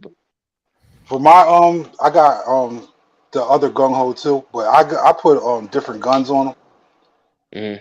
I just I don't even call him Gung Ho. I believe he's Leatherneck. Remember Leatherneck? Yeah. Same thing. I was like, you know what? I got him over there like he's just a regular soldier, just a side guy, just a troop or something like that, just like a grunt. But Leatherneck, that's a good idea, bro. Yeah, I call him the Gung Ho twins, but he's Leatherneck. Let me show you. That's funny. Yeah, I can't wait for them to bring out Dr. Mindbender. Yo, I can't wait for that, man. Like Mindbender should be dope. Yeah, I just saw the Slaughter. Wet Down, Natalie Poole. So I'm looking at the. I'm looking. Oh yeah, that's the OG Gung Ho. What you got? One in and out of the package. Did anybody ever get the survival? What's the name of the guy? What's the name of the survival guy? With the beard. Outback. Yeah. Anybody ever get Outback? Anybody got Outback? I needed to get Outback. I got Outback. I'm waiting for the one that looks like the OG. The one with the orange hair. Yeah, that's the one I'm waiting for. White shirt. The one, they got pre-orders for him on Amazon actually. Him, Falcon, and CoverGirl. I'm waiting for them. CoverGirl, that's what I want. Yeah, CoverGirl. CoverGirl was dope. Yeah, I got Lady J, but I need CoverGirl. I didn't get Scarlet because she didn't look like the original Scarlet. Like the first run of Classified, the first series that they came out with, like the first 5 figures, I wasn't a fan because they were all like futuristic and like they didn't look anything like the 80s versions. Right. Fans were like, oh, we not digging this. And they started putting the ones out, started putting them out looking like the 80s versions, and that's when it blew up. And they're changing the guns up now too to making them look more realistic. Because at first these things was looking like Nerf guns, right? Like, space ray guns and shit. Now they got real shotguns and real MP5s and real 9mm and 45s and shit, looking cool. Hell yeah, man! I can't wait till they start dropping the real 80s. What's his name? Tunnel Rat, Copperhead, Seal, not Seal. What's his name? Wetsuit? Not Wetsuit. It's Torpedo. You taking Torpedo. He's on deck. He's getting ready to come out. Yeah. So and Torpedo is gonna come with so much gear, bro. I looked at the list of shit Torpedo comes with. It's a lot. There's a lot of people too that already made their own custom ones. They look really decent too, though. Yeah. Some of the custom are incredible, bro. Like the custom Copperhead is amazing. There's a Big Boa. I seen a custom Big Boa. People love Big Boa. People love Big Boa for some reason. I don't know why. He came with the big boxing gloves and shit. Was cool. He was different. He was just different. I saw that one. I saw the custom Tunnel Rat. I saw a custom Wild Rat. that was my neighbor. Like I was the G.I. Joe kid in the neighborhood, and my other homeboy, he was the mask kid. He had all the mask. I had the We mask. had all the mask. Yeah, we had all the mask joints too, Reno. Yeah, we had all the mask joints too. Because I'm gonna tell you why. Because it was like he had an older brother, and his older brother had all the mask shit that he sort of got. Because mask was like, I don't know, it was a little bit. If you were a little bit older than me, is usually the kids that were in the mask were like 2 or 3 years older than me. That's what I noticed. So it might have come out earlier, some shit. I don't know. Basically, you was talking about when you was talking about cops earlier. I was like, ooh, yeah, I had them too. Bulletproof with the guy with the he was like the leader of the cops. Yeah, they had the trench coat, the metal body, and all that. You know? There was the guy. There was Long Arm. He had the long handcuff thing that shot out. You had the boss dude, the black dude, and the bad guys. There was Boom Boom. He was like a mafia dude. He had like a burgundy. Yeah, I always wanted him. Every time I see him, I had never had no money. I'd be mad. Yeah. I'd be ready to steal him. That's how bad I wanted him. He's Boom Boom. Yeah, he was the one with that with the Tommy gun in the violent case. He opened his trench coat and 2 guns come out of his chest because they cyborgs and shit. And they just he was nice. Buttons. I had the one guy too. He was real ill. His name is Buttons. Buttons make Buttons. Boom Boom. Yeah. Boom Boom Buttons or some shit. I had the other dude. What's his name? Bullet Head or something. He had all the guns. He had like mad guns and stuff. I don't remember everybody. There was a cop. He was a motorcycle cop. He had a like a flying motorcycle or something. I had him. He was like a Chips, like a highway patrol cop or something. I had the one. I just found it on Wikipedia. They got it up here. They got Baldwin, Bulletproof. The one you was talking about, Bulletproof. That's the leader. He was the chief of police. He was he was the black dude, and then they had Long Arm, Bowser was Bowser. Bowser had the dog. He had the canine. Blitz was the dog. Name was the robotic dog. Thinks he's human. Walker, Sundown. I think he was like Sundown. I had him too with the cowboy. Yeah. Ranger type. Then Mirage was a female joint. Sergeant Cole Mace was like the SWAT guy. And the Chips guy was named Highway. Yeah, that's right. Barricade was the riot control dude. Hard Top was your vehicles guy. Bullseye had was the Miami police helicopter pilot. Mainframe computer specialist. Checkpoint was the military officer. Taser was people don't know, man. This show was in depth, man. Yo, that show was dope. That show was dope. They had a crime syndicate called Crooks. Crooks is a crime syndicate that commits crimes in Empire City. And they had Big Boss was the Big Boss was the leader. And then he had his pet Weasel, and then he had let's see, Berserko, Rock Crusher, Misdemeanor. I remember that name. I don't remember what she looked like though. I always remember me either, but I remember that name. I remember that. Yeah, because Misdemeanor, it was such a clever name, like Misdemeanor, and that's why it always stuck out. And then Dr. Bad Vibes was the mad scientist. Buzz Bomb, Waldo, Shifty, Nightmare, Nightshade was I think that was like a ninja type or a thief type, and then Buttons McBoom Boom. That's my Buttons McBoom Boom. Constantine Saunders, a minion of Big Boss. How original can how you get? bad I wanted that guy, man. I wanted him so bad. I never had the money. I never had the money. Every time I had money and I see him, I couldn't find him. But when I didn't have no money, I'd be somewhere and there he goes, right there. Like what? Oh, that's a slept-on character. Buttons McBoom Boom. Come on. Yeah. Hold on, I gotta show y'all an image. All right. Buttons McBoom Boom. Telling you. All right. Got it. Let me throw it up here for you.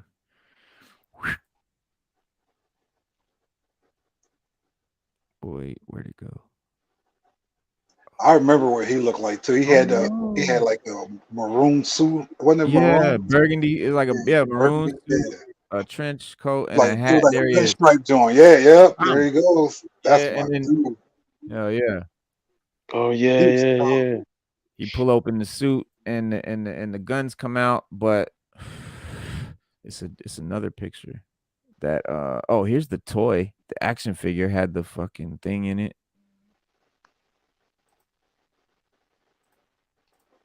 Here go the figure right here. Yeah, I forgot they had a whole toy line. It was crazy. Like this was one of those shows during the time, like they were trying to recapture that 80s trope of, having a cartoon that was basically a commercial for toys. With Hmm. G.I. Joe's, Transformers, He-Man, these were all shows that were just created to sell toys. Geared to sell toys. Yep. Yep. And they tried Yep. to that's the cops and the crooks. There he Yep. was, buttons make boom boom. Ha ha ha. Yeah, I had him. I forgot. I did have him. Yep. His vest opened up and he had the silver in his chest. He's dope. I wanted him. Yo. Yeah, Cops was big. Cops was big back there. It was but it was small. I mean, but yeah, it was big, but it was so short lived, man. It was just like It came and went like if you blink, yeah, you missed it. it was just one Yeah. season. I found it on YouTube. I think you can watch the show, like it's on YouTube or somewhere. Yeah, I you don't know. can. Maybe it might have been on F Movies, like one of the bootleg sites, but you can definitely watch the old shows. And I put it on and I was like, man, yeah, this was a bad show. Like as a little kid, you don't know. Like as a kid, you watch Yeah. it, you think it's great, but it's bad, bro. It's really Oh bad. Like man, you know what? You know what show I just came across not too long ago? I had totally forgot about this show, and I had like all the toys for it. It was Starcom. You guys remember Yo, Starcom? the series on DVD. Starcom It's was on dope. I got the series on DVD. it's on Tubi. That joins on Tubi. I was like, Yeah, damn, y'all forgot about this. Forgot all about it. And um it's still a I got good them on. show. I got them on DVD. Mm. That's you know, real it's gonna quick, be. Nah, we don't know. shout out to Milika Kajni, who said R.I.P. Jason David Frank was always would always be in our childhood hero. But he wants to know if there's we don't have any information about the funeral. We don't have any Yeah, the information. family. Yeah, the family's been real quiet about it right now, and they're just Yeah, asking for distance privacy. and privacy right now. Yeah, Yeah, it's on the Facebook page and everything. They have yeah. a Yeah, he has a did they say he has a why? fan he has a fan Facebook page you can go to, and maybe you can get an update from there. But just Google it and it'll come right up. I went on there the other day. It's just telling people to get the family some privacy and some space, and so Yeah, so they can sort everything out. yeah. But Jamila Quinn, to answer your question, he committed suicide, and you know, you can try to pinpoint why someone commits suicide all you want, but Right, there's never right. one reason. It's never really But no one reason. yeah, but his wife his wife of 20 years had just filed for divorce like a few months earlier. And then Mm, people think that combined with, whatever shit was dealing with, may be what led to it. right, But ain't nobody gonna just kill themselves because their wife divorced them. It's more to it. It's way right. more. Yeah, but hey man, listen, people done it for way less. Yeah, I know, I Yeah, know, we can't I rule know. that out, man. I Can't mean, say you it is might be right, but we case, just but can't rule it out. that's But you true. might be. I just don't think it But was just the I one don't. thing either. Yeah, Yeah, I don't think it was it's just the really one not thing. one thing. And if even if the person that kills themselves thinks it's for one thing, they're not really realizing it's a whole bunch of other shit built up that caused you to do it over that one thing. right, Because that one thing by itself, if everything else was great in your life, or if your mind was mentally healthful or mentally healthy, then that wouldn't have caused that. So it's always a lot of shit involved. But and again,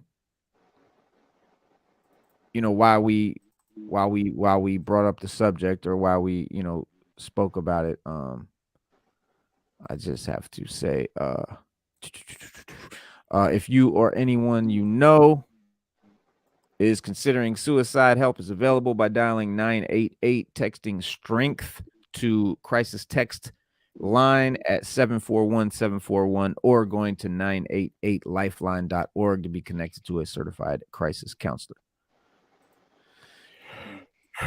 But yeah, man, he said, yeah, that was very shocked for me, and I cried so many times. I not expected that, and he was so strong and spread smiles and happiness to other people, especially at conventions. Yeah, man. Yeah, I was reading about how he was real about it at conventions. Sign anything, take pictures. Yeah. He was like the most popular. Yeah. Power Ranger out of the whole series, right? He was. Yeah, he was. Yeah. Oh yeah. That's why I was shocked too. Like, damn, man, like not Tommy. Damn. Right. Yeah. That's crazy. Yeah. That's crazy. It's sad. It's sad, man. It's heartbreaking. But like, you know, like who was that? Mileage just said it. It's just heartbreaking, man. Especially if you grew up watching them. You like, you know, you get to the like 49, killed himself. He had such a prolific career, everything going for him, and it's just all gone now, man. We won't, you know, who knows what the future would have held for him, you know, in his 50s. Yeah. You never know, man. It's sad. It's sad. But on a more light tip, I did just find the rankings for G.I. Joe. So we got the G.I. Joe senior advisors start with the Army General G.I. Joe General Hollingsworth. And then you got G.I. Joe commanding officer Lieutenant General General Hawk. And then Vice Admiral of the Navy Keel Hall Admiral Ledger.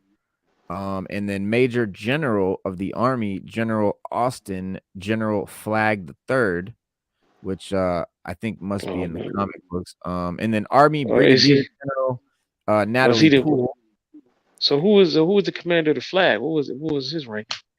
That's Admiral. That's Admiral Flag, right? Yeah, Admiral Flag, right? Yeah, I guess so. What about Joe Colton? That might be Admiral Ledger. What about Joe Colton? Joe who? Colton. That's who they named the Joes after him. And he's supposed to be a general too. Now, yeah, see, he was That's true. He was what you call General G.I. Joe. And they for some reason crossed his name out and put General Hollingsworth. So that might be who when I said General Hollingsworth, that might be who that is, because it said General G.I. Joe. He was the OG, and then it's Hawk after him. So that must be that guy you're talking about. And then we get, so this is interesting. So the Brigadier General, I think, is Natalie Poole, is who I think is SAS, is who I think there's this one character that in the original comic book, when they put, and this is before the cartoon, when they first put the comic out, which came out before the cartoon, they had a lineup of computer screens in one panel, and it had the picture and name of all the first original 13 G.I. Joe members, you know, Stalker, Grunt, all of them guys. And there was one screen that was covered by someone's like a user that was in the room, hand covering the screen, and that one character was called